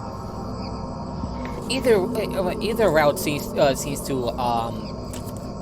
take you to the same destination. It truly is up to you. Then, Either one. Lania would suggest taking the route that offers more potential ambushes for the for hunters to take advantage of. I mean, the color scheme of Hunters pretty much blends in with the mountain range as well, so I don't think that makes much difference in this case. Yeah. So either way, either road would still have hunters hidden. All right, then I'm a very stealthy assassin. then I guess we'll flip a coin for it. Right. An even d6 is mountain, even d6 is forest.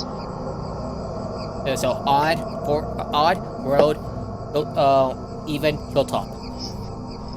I rolled 1 for that one, so So the hilltop. yeah. Hilltop it is. Does everyone agree? Yeah. Sure. I guess that's where we're going. Alrighty. The air carries the scent of pine trees as you look down the heather-covered ridge to the thick forest on either side of the high ground. The open space lets you see any incoming fellow travelers for miles in either direction. As you reach the top of the next ridge, however, you hear an ear-piercing screech. A trio of enormous eagles dive onto you from above, razor-sharp talons extended. And for that, I would like everyone to roll an initiative check. So, 15. So 15 for whom? For Aura. Alrighty. 18 for Huntress. Huntress, 18. Aurak, 15. Got it. Fanfare? 10 for fire, 16 for apparatus. What do you say? 10 for Fenfire, 16 for Apparatus. Again. And 3 rolls a 3. Lonnie? 19 plus 5, so 24. Okay, so give me a second while I set everything up.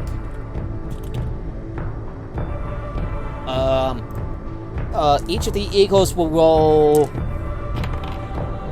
a 12 for initiative. 30-20. And a 10. So yeah, Lonnie, you go first. So, open up Bonnie, my- Eagle, Huntress, Auroch, Apparatus, Eagle, Fanfire, Bree. Pretty much, yeah. All right. So I'm going to open up by casting Mage Armor, since I hadn't cast it yet, and then getting into the closest piece of cover I can. Okay. That'll be my turn. You take cover behind one of the nearby pine trees. Okay, who goes next? Okay, so this giant eagle swoops down, and so give me a second. And it swoops down and attacks you with its attacks Bree with its talons. 10 misses. And 15 also misses as he gets his shield up just in time for the giant eagle to try to grab it with his claws, swipes it off. Okay, so Aura is next. Are any of them able to be hit with melee? Wait, I'm after the Eagle. I have 18. Oh, I thought you were 15. I thought you were 18. Sorry, who's 15? I'm 15. Oh, sorry, Yeah. 18, 15. Sorry. So Yeah. Huntress, you're up. So, the Eagle that didn't attack yet, I'd like to shoot it with a crossbow bolt. Okay. What's the hand crossbow's range? It's... Well, let me check. It is 80 feet. Alrighty. And 320 with disadvantage. Okay. You can easily able to get the eagle from this range. Alright. So... 19. That hits. Since it's not taken initiative yet, because I'm shooting the eagle that hasn't done anything yet, I get sneak attack as well. 17 damage. The bolt flies from your crossbow and lands squarely into the eagle's neck. As it screeches like yee! For how many points of damage? 17. Nice. Would that be your turn? No, I'd also like to throw a regular dagger. As a bonus action. That's 20 feet range. And 60 feet with disadvantage. Roll with disadvantage. Alright. The lowest is 20. That hits. You're Alright. amazing at this, by the way. I know. 3 points of damage with the dagger. And it's stuck inside. Yeah, and so it got like a crossbow bolt and a dagger stuck at it, a crossbow up on its neck, and dagger at its side. Apparatus, Yeah. I believe it's your turn now. That's my turn, by the way. All right, apparatus. Auroch. No, apparatus is 16. All right. Oh yeah. Shit. I had those turned around in my initiative. I know. Apparatus. So we got birds attacking us? Yeah. Giant eagles are attacking you.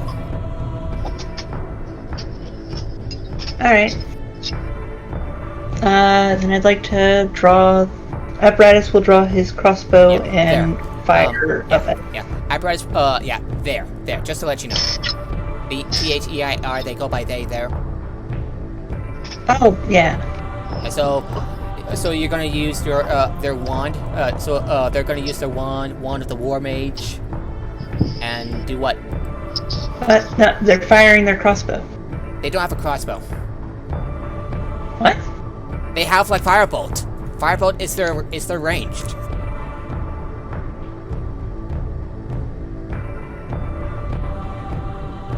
No. And do you still have the Eldritch Cannon with you? Yeah. Eldritch Cannon only lasts an hour. Alrighty. So would you like to make another? At this point, we've taken a long rest already, so I believe that we'll be able to. Yeah. Summon another one. So yeah, you got your. Would you like to use your wand of the War Mage and attack I just like to fire a firebolt. Alrighty. Which of the eagles are you attacking? The one to the left. Yeah. Well, the one that Huntress attacked, one that the eagle attacked Bree, or the one that's still flying and uninjured. The one that's flying. Alrighty, make your attack. Does an 8 hit? No, unfortunately, unfortunately, the giant eagles fly out of the way as the firebolt flies in the air, dissipates. Aura, it's your turn now. Unless apparatus needs has something to do with their bonus action.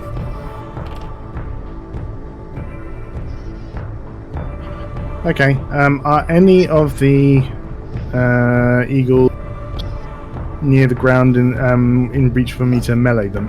Yes, one's near Bree. Okay. I'm going to go up to that one near Bree, and I'm going to attack it. I'm going to attack it with my glaive. Got it. Okay, make your attack. Natural 20. Nice. I even got the dice showing me the demon fate. Nice. All right. Okay, so yeah, you know what's going to happen. Smite it. Yep. Come on, baby. Roll high. Okay. So let's just roll the dice on the. Okay, so I rolled. Let's see. I rolled 2 5s plus 4, so 14 physical damage with my glaive. 14. Okay. That's the physical damage. And now for the smite damage, which is 4d8 because it's crit. 2d8 doubled, or to quicken the pace. Okay, so I rolled an 8, a 4, a 3, and a 2 to make 17 extra points of damage. So Nice. So 31 points of damage total. 14 plus 17, so yes, 31. Alrighty, as your glaive glows brightly and jabs at the eagle, it screams, and as if the light reveals, as if the blind light reveals not the eagle, but a robed druid, ash, covered in ash. So these are druids. Yep. And Okay. And lands on his feet. Okay, Damn. so it's still alive. Yes, but he takes a little bit of damage from his his form is gone, and takes any remaining damage in his natural form. Okay, but he's down on the ground fully, so Yeah, down. that's good. All right, and that's my turn. Fenfire, I believe you're up next. Can I call out to them in Druidic? Yes. They speak Druidic. Can I just yell at them to stop? And hoping that the fact that it's in Druidic actually works on them? The druid sneers. No. Let all magic die. You're with them, so you die as well. So far, I haven't used magic. Well, Am I alright?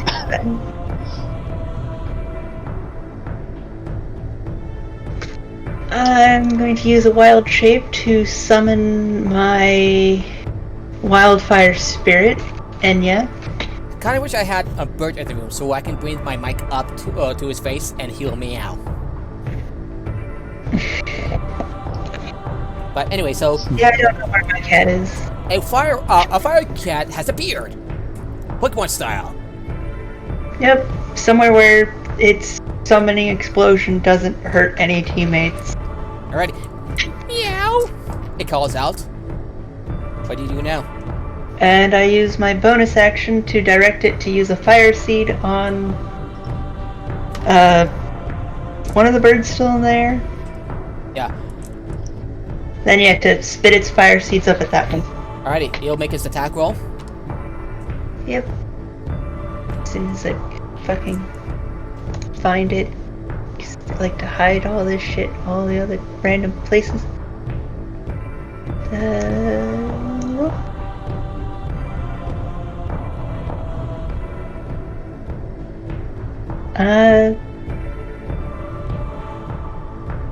Sorry.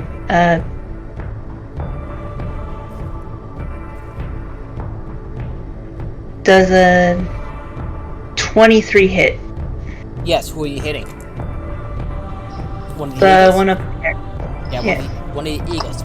Perfectly one Huntress has damaged. Yeah. Alrighty. Roll your damage. I'm trying. The fucking D&D Beyond's being a pain. Oh, I know. I feel you. 26 plus 2. Okay. I don't know, gave me that natural 20 earlier. Alright, what? It gave me that natural 20 earlier. Yeah. I really wish I could bring my own design dice into there. That would be so dope. Yeah. I can texture them myself, so yeah. Alright, so what do you roll for damage? 6 total.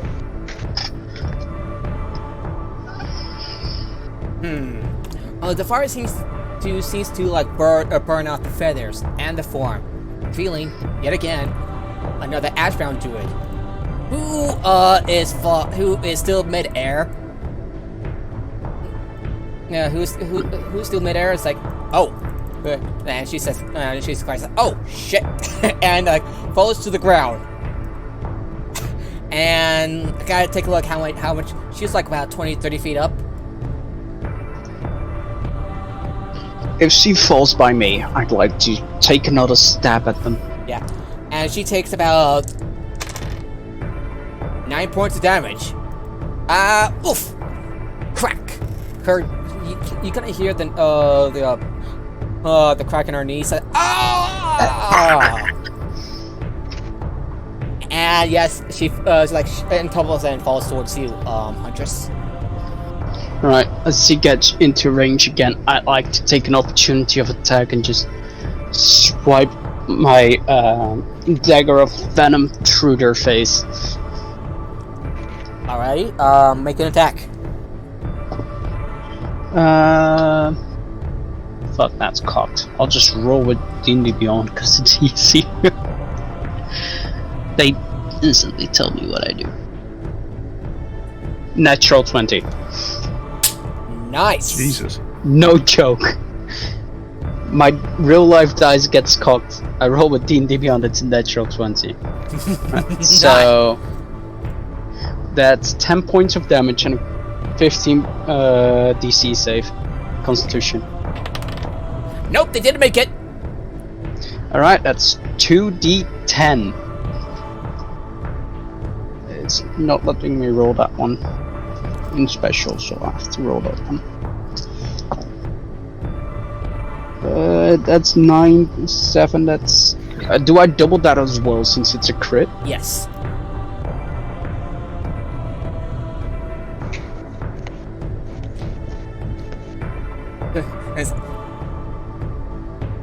DM, do I double the damage from the Yes. poison as like well? I said, yes.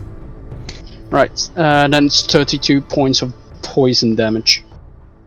You take a stab at her as she like tumbles down near your spot, and she gurgles like, her. I don't like fake burns.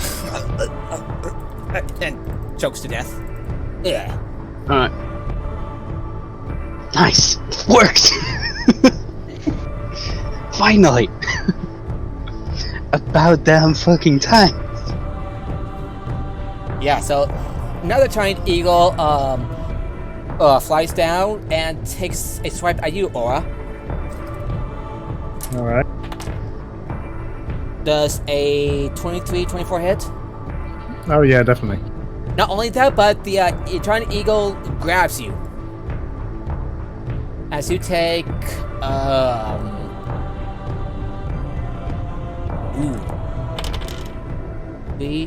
11 points of damage as you find yourself, grabbed and lifted off the ground.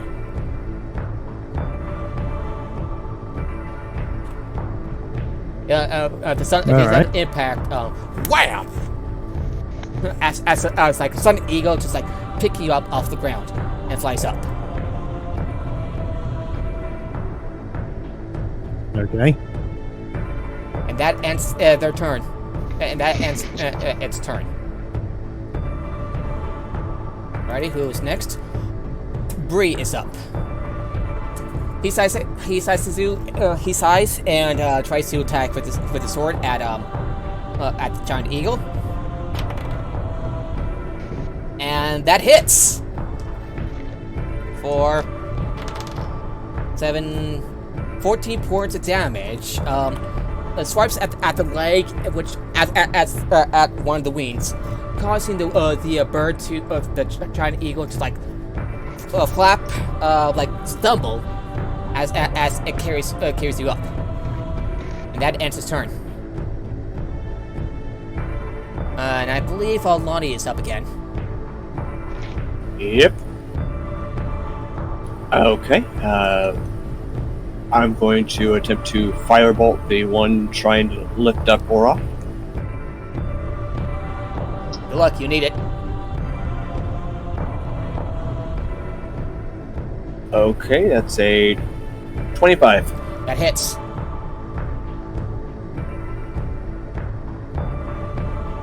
And only 6 fire damage. Phew. Like it only like singes one of some of its feathers. Hunters, I believe your turn's up. Your turn. I believe it's your turn now. Alright, so... is there anybody on the ground that I can just walk up to and strike with my rapier?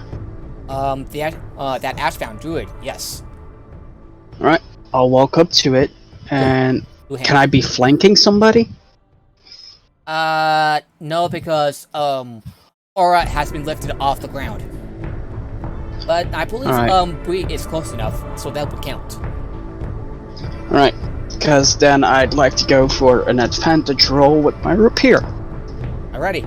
Oh, okay, make your attack with advantage. A natural 1 and a 16. I'm also glad that was advantage. Oh, yeah. That's 22. I am so glad. Consider yourself lucky, by the way. Consider yourself lucky. Oh yeah, I know. That's 21 points of damage, including sneak attack. You plunge your rapier through the Ashbound Druid, and he lets out a cry. Oh!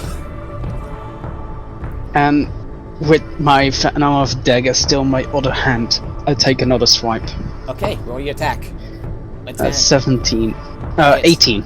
That hits, and that kills off the Ashbound Druid as another step in the back. And he comes his head forward. And goes I really don't like fake birds. Alright, would that be your turn? That would be my turn. Apparatus! Your turn now. I believe this is an opportunity for the deployment of Sarah. I wish to use an action and woodworking tools to use the local available wood to create a force field generator thing. What is it? Eldritch Cannon Protector. Alrighty, so you gather whatever bundles of wood you can gather, like fix it or carve it up, and surprisingly, it turns out well as a sort of shield thing. I don't know how to describe it. Give me a second. It's a small size, legged, quote unquote Eldritch Cannon that projects a force field around teammates. Right. The cannon points itself up and is ready to fire at your command. And using the bonus action, I direct Sarah to move itself and project their force field to give all teammates 1d8 plus 5. Yeah. So that will apply to Huntress, Bree, and I believe Lonnie. Can I get it to move towards Aura? No, yeah, sure. Aura, Huntress, and Finfire, and Lonnie, pretty much everybody else. And you. Alright. So Alright, roll D8. what does it do? You get temporary hit points equal to D8 plus your intelligence modifier. So D8 plus 5. So Apparatus will roll a D8. So 3. They gain 8 temporary HP. Alrighty, so Right. each of you gain 8 temporary HP as a field of bright, positive energy envelops you, and you feel yourself a little invigorated. I had to figure out where the fuck I had to put that in D&D Beyond. Never used that before, nice. Does the force field happen to push me out of the eagle's claws? No, unfortunately, no. It just kind of, I guess, like moves in between your skin and the talons penetrating you. Not that kind of force field then. Yeah, so these druids are dressed in gray robes. Their faces daubed with wood ashes. Just I will let you know. So, Okay. Aura, I believe it's your turn now. Okay. I am going to look up at this eagle that's currently got its claws in me and carrying me up, and I am going to shout a single word at it and go, "Land!" And I cast command. Okay, does that require a saving throw? It requires a wisdom saving throw. This is 6, what does 6 do? No, it needed to beat 14. So yeah. So basically,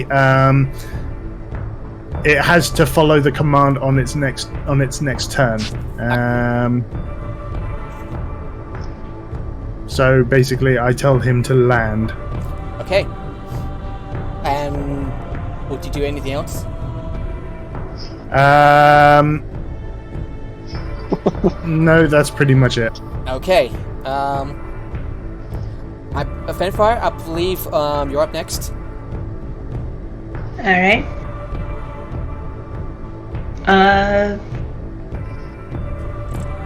I like to use a bonus action to cast Healing Word on our paladin. Okay.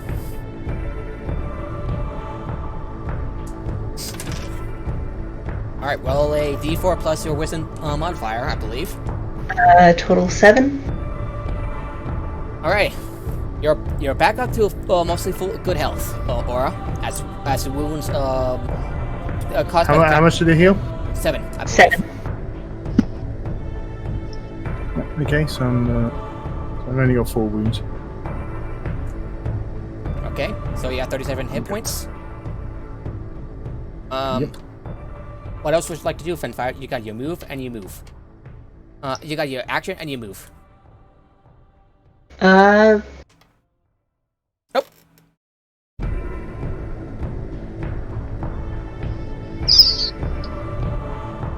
You okay? I'm fine. You sure that you're fine?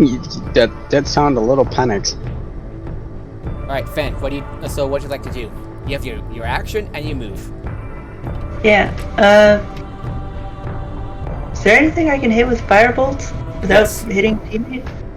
You can easily hit the eagle with your firebolt. Alright, let's do that. Does 15 hit? Yes. Damage 8. Alrighty. The firebolt caused the back of its head to burst into flame for a second before the fires dissipate. Alright. That be your turn? And I guess I move towards Sarah. Alright, I'll keep that in mind for the next time the player plays apparatus. Her turret's name is Sarah. It's canon now. But the shield turret. Yeah, the other I mean, was accident called for something all. else. Okay, fair enough. So the eagle, Write them all down, please. yeah, so the eagle follows your command, Aura, and lands and lets you go. Okay, and that's its turn. Yep. Lonnie's turn is up, I believe. Alright, then with the eagle that has just landed, I'm gonna shoot another firebolt at it. Go ahead. Roll your attack. 17. 17 hits. You just love it when the command comes together. Yeah. 8 fire damage. At this point, by the way, from the one shot, I still have 3 of those crowns. Would I have been attuned to one by now? Alrighty, so the form of the eagle anticipates in flame in reaction to your firebolt, and is replaced by a gray elven man in a gray robe, in a grayish robe with ash covering his face.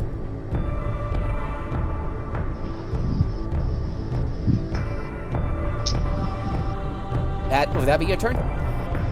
Yep, that'll be it. Huntress, you're up. Alright, so, would the crowns that I have from the one shot, would I have been attuned to one at this point? Probably, that's up to you.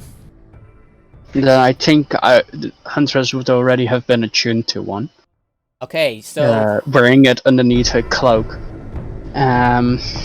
Using it as a command on the druid, saying surrender. Okay.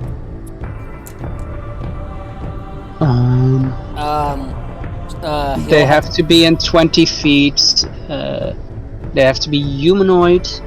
It does not say that they need a saving throw. It's a little far away. Just says that they're charmed. Then I've moved closer. It's a little far away for your thing to work effectively, so you have to get closer. I would be fine with walking towards them, and even if they're too far away for 30 feet movement, I would use my bonus action to dash, so I could get close enough. Okay. And then use the Crown of Intercepted Thoughts to command them to surrender. I'm looking at the command spell, and it only just does a command. They're not charmed. The druid's not charmed. No, crown of interceptor top, a tin circlet has a small orb in the front of it, front of the crown. As an action, the wearer of this crown may take control of the charm. Oh yeah. Never mind. Then I would just walk up to it, stab him in the chest with a rapier. Alrighty, roll your attack. My bad for misreading that. It happens. It happens. Alright, 18. That hits. Right. Am I flanking with somebody, by the way? I'll say you are for the sake of simplicity. Yes. Right. Both are 12. So both are 18. Alright, so that hits. 10 plus sneak attack Okay.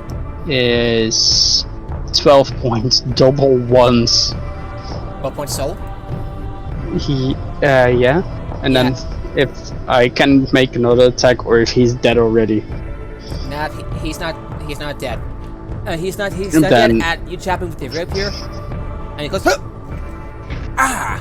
He grunts as you retract the blade. And with my dagger, I go for an upward sweep. You used your bonus action to pass a dash, remember? Oh. Yeah, I remember. I thought it was closer. Alrighty, so would That's that my be bad. would that That's be your my turn? turn. Apparatus, you're up. Alright. Okay, so what do you do? What I'm were gonna you? use bonus action to order Sarah to refresh everybody's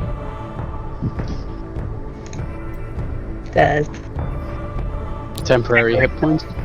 Do they stack? I don't. No, they don't stack. They every- replace the They just previous replaced, ones. yeah. Yeah, so not a good idea.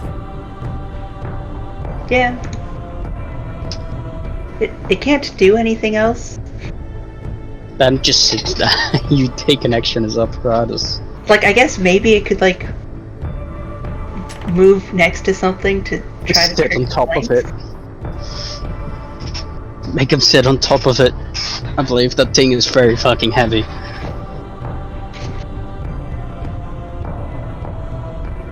Okay.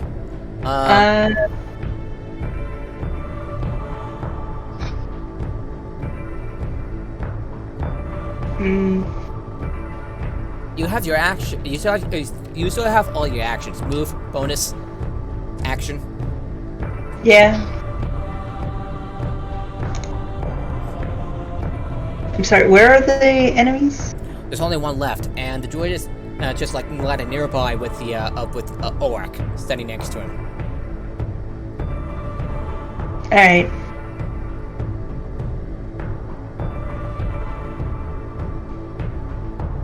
Then, I guess we'll draw the mace and move up and whack them. Okay, with your mace. Okay, make an attack.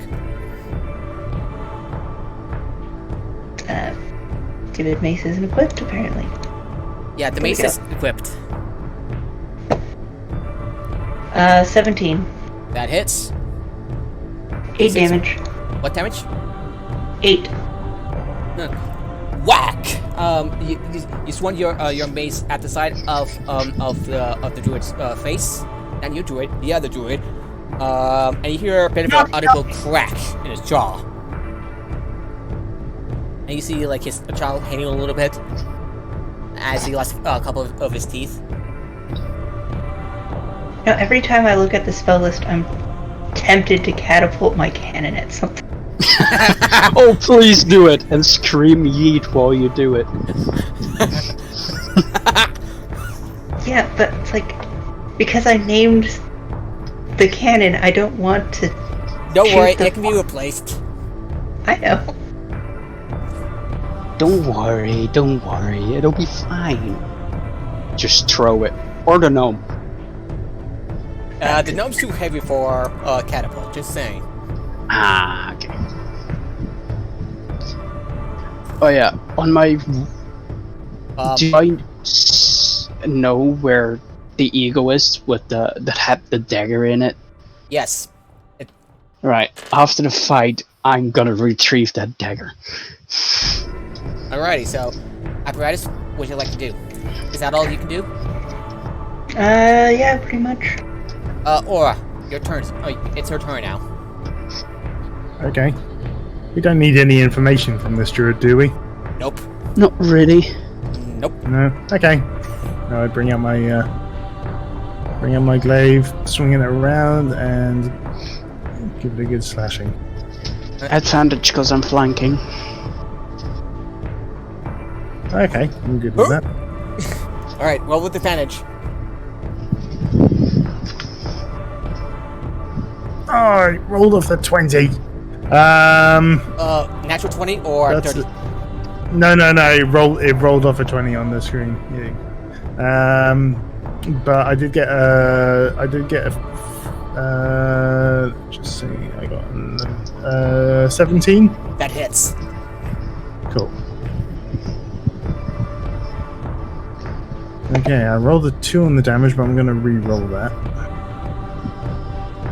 That's better, 7. So that's 11 points of damage. You smashed his head. Oh, he smashed his head open like a watermelon, ending his life in an instant.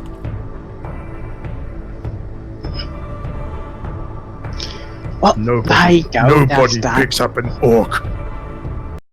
Nobody plays a fake bird. Oh, you can. Right, where's my dagger? You got the dagger. I will also like you to roll an investigation check with intelligence. If I overhear, if I 21. overhear Huntress saying that about fake birds, I say friend fire. You might not want to change form in front of this person. you notice something that the druid that you stabbed is wearing. Boots of elven kind. Ooh, I'd love those. Despite your aversion for wearing clothes, you could help her find it a bit too useful. Yeah, though the advantage on dexterity and stealth, hunters would realize it's more useful, even though it's clothing.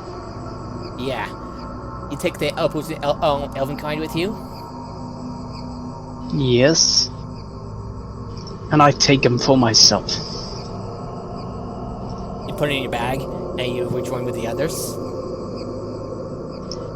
No, I put them on. You put them on, and you would attune to them as time goes on. They don't require attunement. Oh, yeah, okay, that's true. Just put them on. And I look at them in disgust, especially since they're an awful color that doesn't match. Does anybody have paint? That's what prestidigitation is for. So yeah, I'll go ahead and paint it whatever color you need. Black. There you go, it's black now. Painted black. Thank you. Prestidigitation do that? I thought it just cleaned things.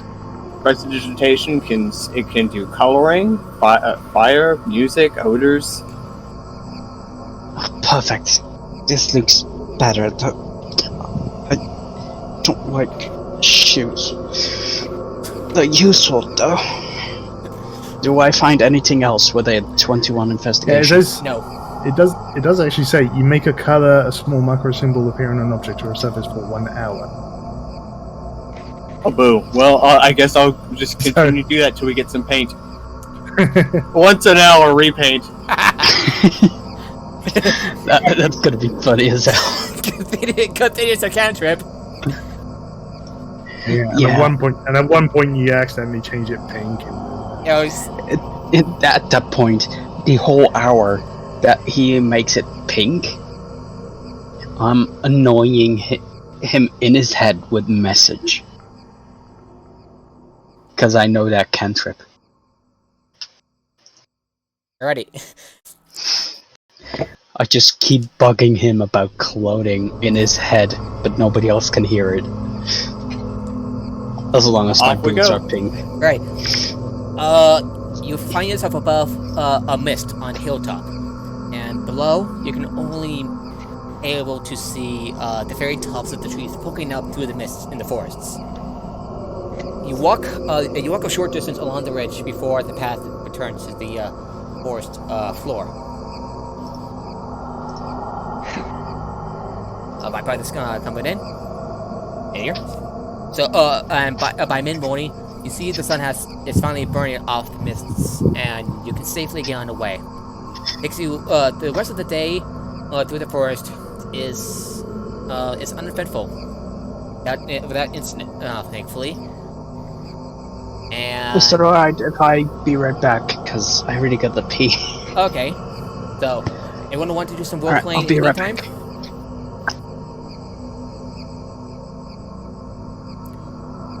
Actually, it seems like a good moment for people to use do a quick bio break.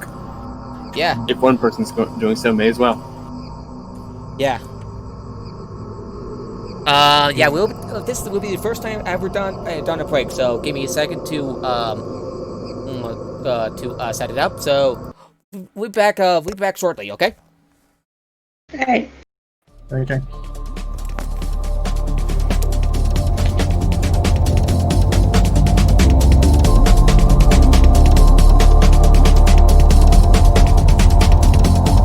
I guess be right back.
Alright, and thus I've returned.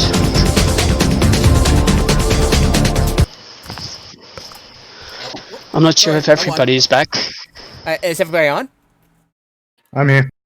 Nice. Lonnie. Lonnie? Yeah, I just They're got not back. back. Okay. Fanfire? No fanfire. Apparatus? Yeah. So give it a bit. Yeah. Yeah. Huh. No, the look of Huntress, a slender, agile warforged that is seemingly modified to be more efficient in stealthful attacks than in normal combat. She's completely dressed in completely colored in dark gray and black, wearing these bright green shoes. But she has advantage on stealth. Doesn't really make sense, but but that's hella funny.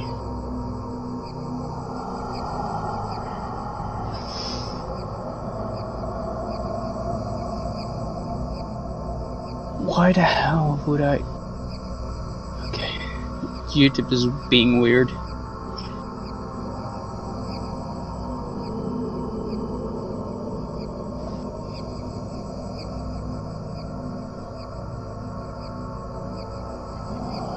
Sorry about that. What did I miss?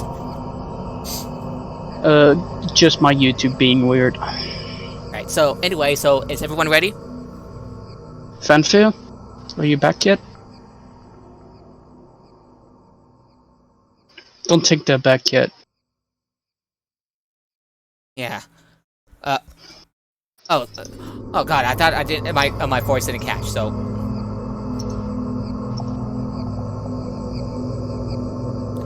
So in the meantime, we're still on a bit. Yeah. There we go. Welcome back. There we go. Is everyone back yet? Lonnie, Laura. Yeah, I'm in here. Alrighty. We were just waiting. Alrighty. So. I believe Apparatus spends this time working on Sarah, like taking notes of what worked and what didn't. Yes. You might want to switch to Alexander, the Force Ballista. Can you just change it? Yeah, it takes over the course of a day, so I'll see that you got your thing ready. Alright. So, you arrive at a forest clearing just as the last light of day fades into twilight. Out to the east, the three moons, the Eye, the Lantern, and the Gateway, rise full and bright over the forest horizon, casting an eerie orange-red pallor over the scene before you. The far end of the clearing are two wrapped and twisted trees, and between them, the Change Gate. A circular stone arc caved with ancient runes, cracking it with elemental power and deep magic. In front of the Change Gate lie the mangled and torn bodies of two shifter druids, presumably those who had been tasked to guard it. In the clearing in front of the Change Gate is a circle of 12 stones, each the height of a man. In the center of the stone circle sits Morgana, a thief, half human, half tiger, head bowed, incanting words of power over the crucible she holds in her hands. At the rising of the moons, a faint shimmering light begins to appear in the arch of the Change Gate. Morgana's head snaps out as she sniffs the air, realizing that she is no longer alone. Starting the crucible. I'd like to be in stealth. Storing this crucible in her satchel, she stands up and turns to face you. The fur on her muscles matted with flesh blood. Snoring through razor-sharp teeth. I would like everyone to roll initiative. I would have liked to go there in stealth. Yeah. Roll Unnatural 20. check. I rolled a with advantage. No joke. I rolled a natural 1 and natural 20. Natural 1 for what? Natural 1 and a natural 20 on an advantage stealth roll because of those boots. So that's a 28 on stealth before combat begins. Nice. Okay, she was Alright, gonna now roll, I'll roll she's gonna initiative. Roll a perception check. 17.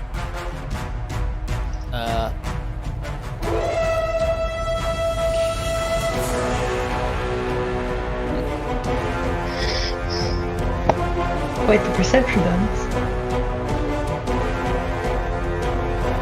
I have. Wait, she rolled initiative? Initiative. She rolled an 18. I rolled an 18. Alright. 6. Okay, who rolled Damn 6? Huntress. Oof. Yeah. Oh, that's good. I mean, you'll get into position. I rolled a 2. Alright, so who rolled what? So I can keep my list. Lonnie rolled an unnatural 20. 21, 20. Alright, so Lonnie rolled 1? Or Orog? Reed rolled No, a I rolled 18. I rolled 18. Okay. Okay. I'm going to show you the map of the area real quick, so give me a second. And all your temporary hit points are gone. Sad. Yep. Rip. A fucking natural 20 on stealth before combat though. Been a lot. That natural 20 before combat starts. Been a lot of natural 20s. Right. In there. This is the map of the area. I'm area. So the were-tiger stands in the middle.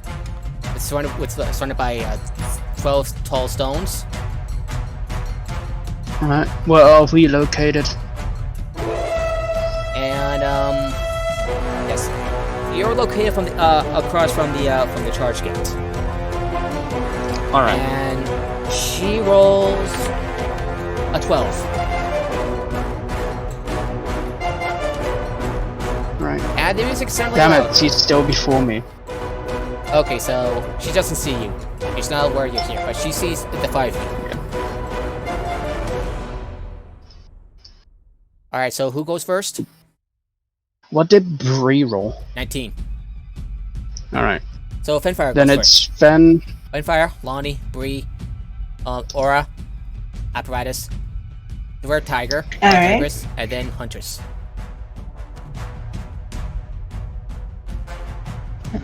It's not my pay.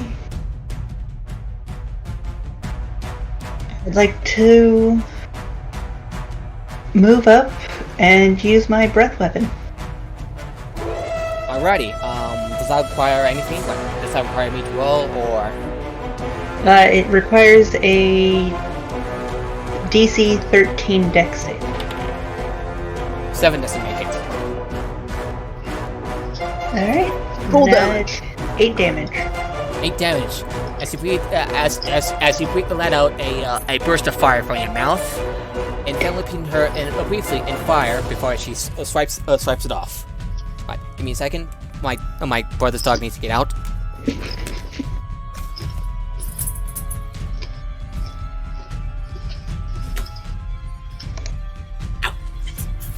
No, I'm not sure Except what's for up with my dice. Alright, so she takes 8 points of damage as the fire breath singes a bit of her fur, but swipes it off easily. Alright. Would that be your turn? Yep. Okay, who goes next? Lonnie. Lonnie's next.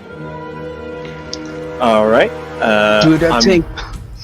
I'm going to do the most obvious way to make this go quickly and use spell secrets on my whole person spell to make the saving throw requirement change. So they had to make an intelligence saving throw of DC 15 or be paralyzed.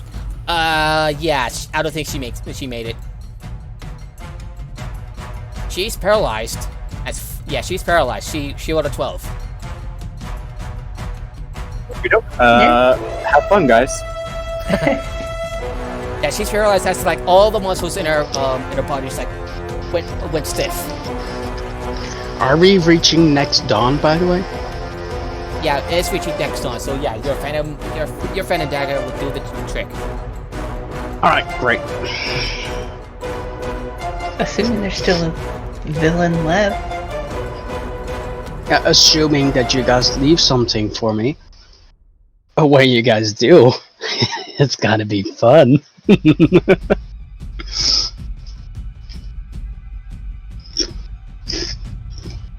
Alright, so Bree. Bree's next. He's going to like run forward and will roll an athletics check to take the crucible away from her.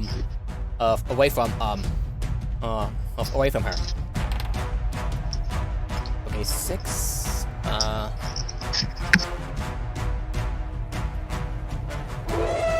And oh yeah, Bree rolled a natural 20. And The 20s today. Jesus. yeah, he's able to like snatch away the satchel the crucible's in and books it and books it off the circle. Not because they're paralyzed, they can't make an opportunity of that. Yeah, so actually she rolls a disadvantage. Ah, okay. Yeah, so that's yeah, better. she was she did yep. Yep, that ends his turn as he like books it off the circle. And I believe Aura is up next. All right. Yeah. Yep. He's like in between the gate and the circle, by the way.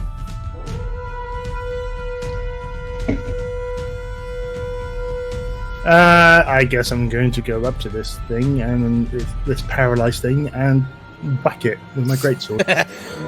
Do they take roll advantage on your attack? This is so mean. No, it's not. It's just bullying the DM. Don't worry I'm not about going to believe this. I rolled a not 15 sure. and a natural 20.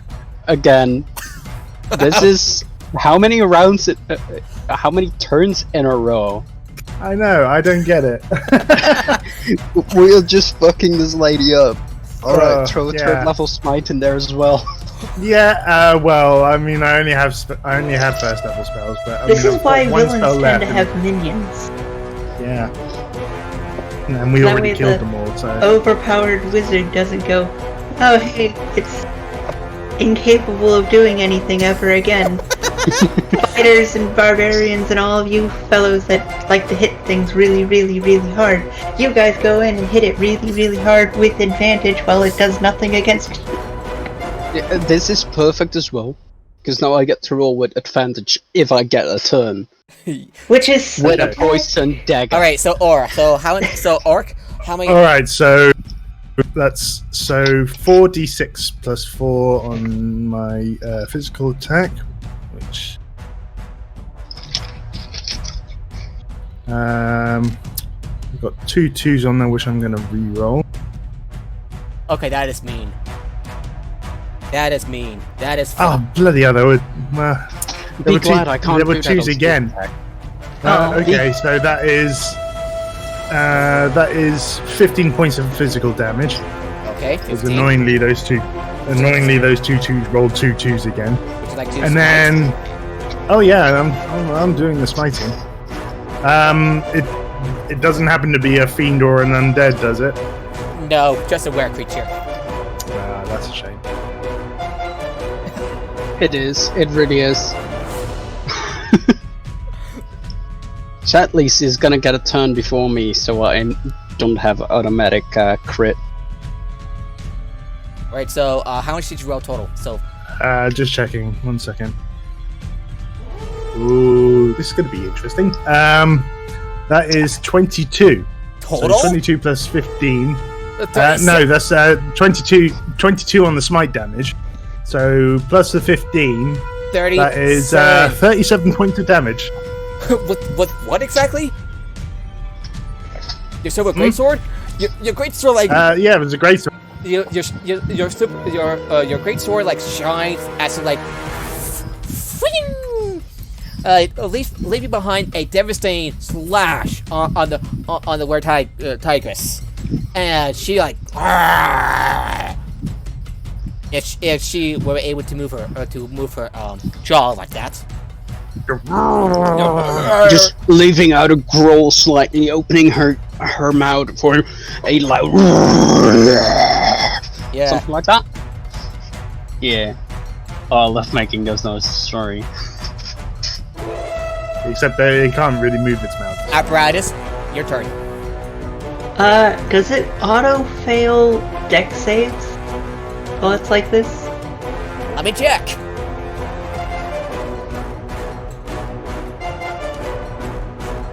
Yes, it does. Then I'd like to use catapult on, I don't know, a twig or a rock or something. Between Use it on 1 my- and 5 pounds. Use it on my useless dagger. Use Sure. Catapult the Okay. dagger into it. alright. Is it over 5 pounds, the dagger? That's the question. I believe my dagger is 5 pounds or less. Yeah, so less than 5 pounds. So Yeah. you whisper. Yeah, it's 1 pound.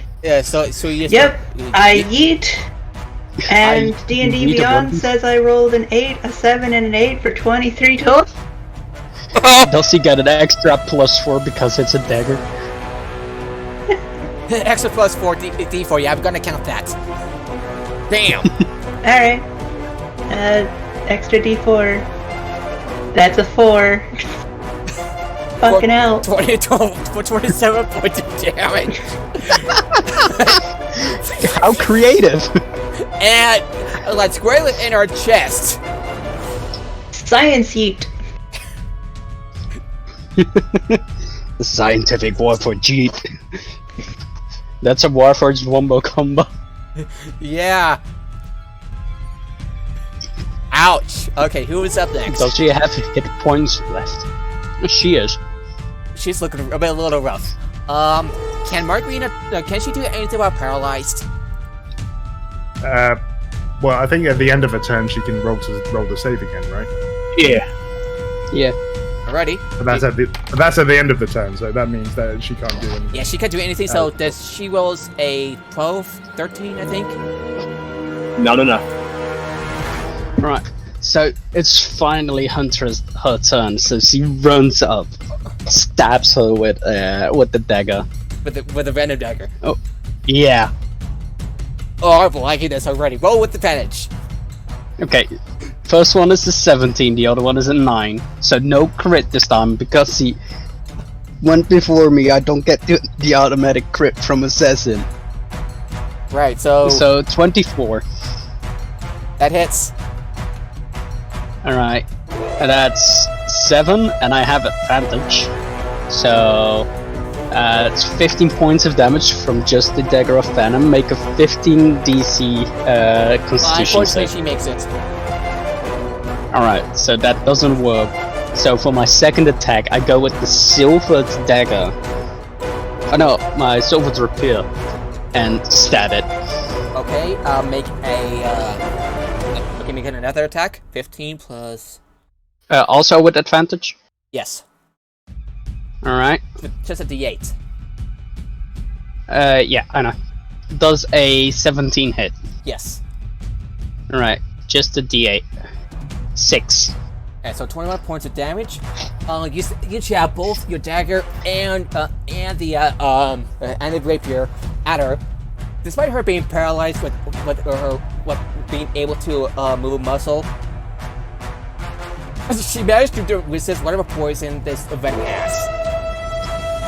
Cool. It does not work. Even when paralyzed, poison just didn't work. She's changed from the poisoned condition. Is that she saved, otherwise she take 2d10 poison damage. Yeah. And get poisoned for 1 minute. Then you can literally do nothing. Yeah, so yeah. Would that be your turn? That would be my turn. I would stand there intimidating in her face. Okay. Top of the round would be Fen. The semi-mist in the center of the charge case begins to dissipate, with Bree taking the satchel with the crystal inside. It seems to be doing something. So I believe who's up next? Gunfire's up. Yep. I guess, I mean, they're still paralyzed, right? Yes, she's still paralyzed. Alright. Then Yes. I will cast Flame Blade and run up and whack him with my flaming scimitar. Roll with advantage. This is just beating up the GM. This is Alright, not... 19. That hits. Alright. Green Flame Blade or just Flaming Blade? Flame Blade. Oh, nice. Ignoring resistances. Nice. Of course I invested in that. Nice. Alright, so what do you go for damage? Looks like 10. Alrighty, she lets out a weak growl, being paralyzed as you slash at her, and her body begins to burn up. Okay. I really want her to move, just so I can stab her again. Lonnie, you're up.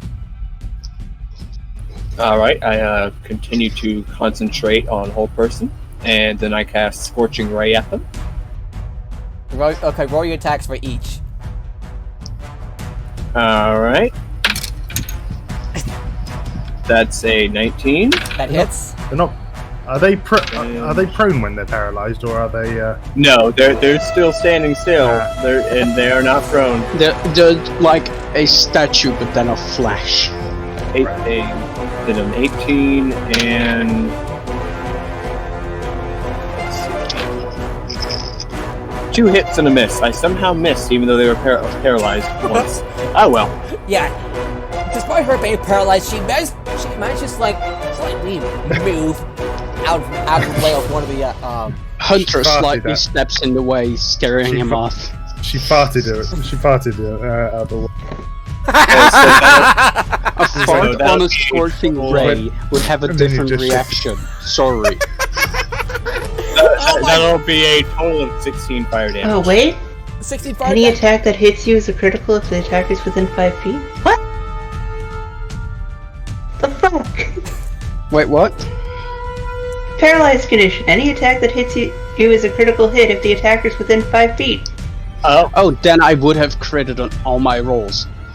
Oh Okay, God. so Well, no, the attacker has to be within 5 feet, so you wouldn't. Yeah, I have to be in 5 feet to attack. That's just melee range. since how much damage did you do regularly, Huntress? Around 15 points as an average. Actually, how do you want to do this, Huntress? Hey, since technically this is you. Right, so first I go for the dagger and she says, "Ha, funny type of poison." And I go like with the rapier and I'm like, "Check this poison." I stick it through her body, up through her head. Yeah. I just like shove. Not only did the fire bolts, the short rays pierce through her body. You shove your dagger and then your rapier through her mouth, and like blood starts to spews out. She chokes. Her body wiggles, and she goes limp. As limp. The spell is still taking hold of her. You mean she wasn't before? Retroactively, because the firebolt. Just everybody combos in with a melee attack. Everybody just at the same time goes for the head. Everybody like slices her in half. Apparatus like has the daggers like large in her basically large in her chest, and she basically like goes limp on the spell. Damn, that's a lot of damage. I'm Well, glad I still got a turn. Well, if that was a boss fight, then Yeah, Then I think the next boss would be afraid. yeah. Oh yeah. So yeah, that you pretty much beat the you pretty much beat that module. So let me read out the rest. With her defeated and her blood foiled, you leave the Change Gate and travel through the forest toward the druid capital of Greenheart, where Laura has said that you arranged a meeting. Arranged to meet them. It takes you about a day and a half to walk through the forest to Greenheart. And the first day passes uneventfully. Next hour after that, and the hour after sunrise of the second day, you're greeted by 2 half-orc druids who tells you the trees told us you were coming. Follow us. Greenheart is not far from here, and there you can rest.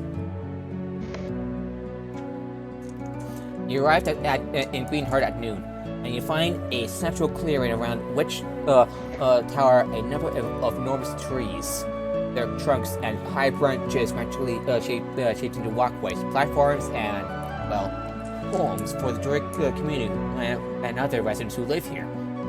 And you see the clearing is full of a waiting crowd of druids who break out into cheers when they see you walking in with the statue and the crucible inside.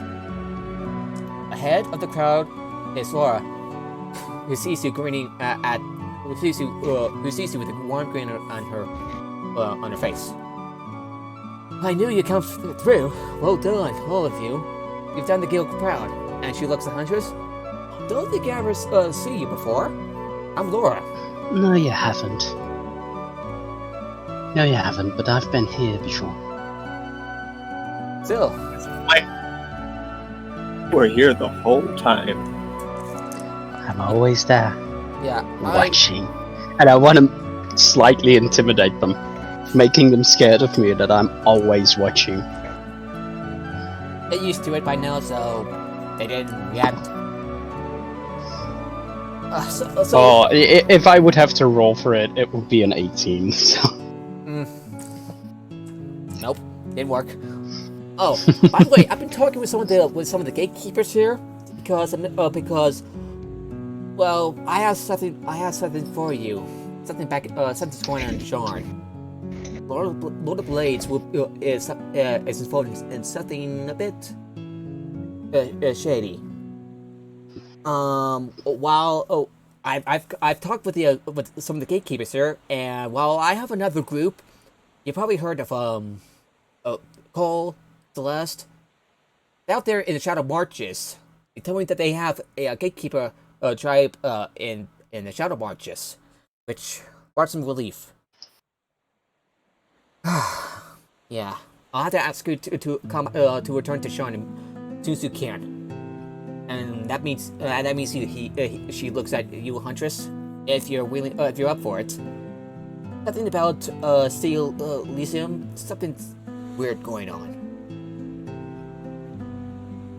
Would I have known about this recently, having left Sharn? Having my criminal background, knowing about all the shady stuff going on. Yes. Yes. You heard rumors of, say, Warforged who came into there's Warforged come to a place called Steel Elysium. They're like a bar kind of place, and you hear some sort of weird things going on there. I've heard of that. I'm not too sure that is to any good. I probably know the city better than you guys. Yeah. Tell you what. What's the name again? Huntress. Huntress. Well, if you want to join us, we'll be happy to have you. And since you also did this job with the rest of them, you get paid. I'll take it. Yeah. As long as I don't have to swear an oath. I hope you're in the mood for some taking a leap of faith, literally, because that's one of our initiation rituals. I mean, when don't I? First it was a 40-foot drop. Now it's this. Oh well. And again, I sent another group called Celeste, Barster, and Freya. They're heading over to the Shadow Marches in your place. They're going to be doing it with Zoriat, Plated Madness. She grimaces. So you can imagine how well. So you can imagine this. They will have a bit of work ahead of them. Oh, do you have the crucible in hand? Please steps forward, takes the crucible crucible out of the satchel and gives it to her. She grins again. Well now. Fine job you did there, Bree. So you told me that this woman stole this artifact, right? That's correct. She's a weretiger. She's a weretiger. Oh. Okay. Yeah, not sure if there is anything left of her now, though. What happened? Let's just say they didn't really have a chance to fight back. And Huntress gets a creepy grin on her face. Yeah, Warforged got to grin, but yeah, it sounds like... the eye color matches with the grin, just sending out that vibe. Okay, she chuckles slightly. Oh, okay then. Once again, you did the guild proud. And should you accept, Huntress, I'll be we'll be happy to have you as another member of our guild. As long as it means I get protection and charm. And you, well, whatever trouble you've been in, as long as you do good with everyone, we'll have you back. But for now, there's a feast going on, and I say you have that rest. It is well earned. Alright. So what is the adventurous thing called? Clifftop Adventurers Guild. Clifftop.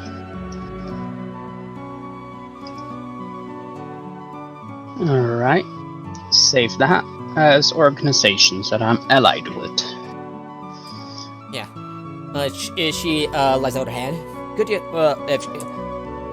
to have you aboard, Huntress. Pleasure is mine.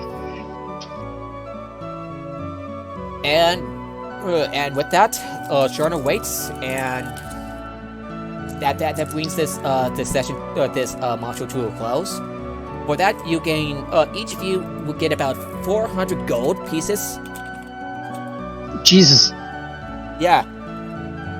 1,000 gold pieces. That's fun. 400. Yeah, no, I have 1,000 total now. So Aura and Lonnie. Not only that, but you also gain a level. Congratulations. Hey, Yes. level 5. Level 5 now. Level 5. Level 400 5. gold pieces? Yeah. Each. Uncanny dodge. Damn it! I need 2 more gold pieces to get elite. Here, I'll have give 2 you gold. those 2. I'll give you 2 gold pieces. Fuck you. No, it's fine. I need to Nope, spend gold, not get more. I give you those 2 gold pieces so that you can get that item. Alrighty. So What? Oh, how'd I and do, everybody? how much do I have to write down for paint that permanently makes my boots black? I'm gonna say it would cost you about. How much would it cost to change dye in the in Breath of the Wild? I have no clue. Not by head. Because I have not played any Legends of Zelda games after the Wii games. It's really good. Breath of the Wild is really good. So, yeah. I know, but I don't have anything to play it on. I'm gonna say 20 rubies and 5 items of the color you wish to dye. I'm gonna say about 5 gold for 5 gold to 5 gold for a set of, for a boot of magic, for a set of magic boots. So yeah. Right. How'd I do, everybody? Oh, wait. You did great, though. Be a bit patient sometimes. I don't really know how to specify it. Yeah. And so, do I need to? Oh, do I? Enunciate more, because that does seem to be a bit of a problem for me. Yeah, I need to roll an say, extra D8 for my hit points, right? Yeah, roll a couple Yeah. times. We can roll a couple times, pick the highest, discard once. I just rolled a 10 on my hit points, so I'm happy with that. Nice. My third roll is the highest roll, which is an 8. Okay, so how many hit points have you? Oh, so you. How many points have you? I'm Then at I would 53. have. Then Oh, I like you would said. have rolled a total of 40. 14. I thought you had 17 Constitution. Yeah, no, I have 32 from level 4 plus 8 from the die I just rolled. Would make it 40 plus 15, so I would have 55 hit points. Nice. Alrighty. And So- uncanny dodge. I'm at 53 hit points now. Nice. Nice! The rogue has more hit points! And a higher armor class. At your face, fucking. And fucking Bree paladin. gains about 12 hit points. I'll let him know. I just went up by 6, so 4 plus 2, so I have a total of 34. I'm a wizard, I'm not going to have a ton of HP. Yeah, so 34. Yeah, true. That's why you dump all your extra points into con. Oh, wait. I mean, I have a con of 14. Yeah, no, I have a con of 17. So how many hit points have you? Sorry. So I'm a sturdy fucking rogue. Fenfire, how many hit points have you rolled? How many hit points have you gained?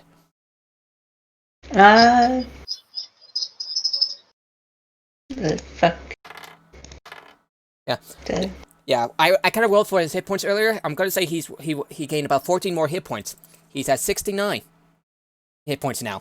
Oh my god. Nice. No way. Yeah, I'm gonna put it at 69 just because of that joke. It's gotta be 68 just because of it. Yeah, so I'll let me know. And the joke that Fenfire, how many hit points are you got now? I need to roll a die. Sorry. Would you like me to roll for apparatus hit points? Sure. Alrighty. Okay, 11 hit points. They're at 62 now. I gained 6. Total 6 or 6 on the die? 6 on the die. And how many is that?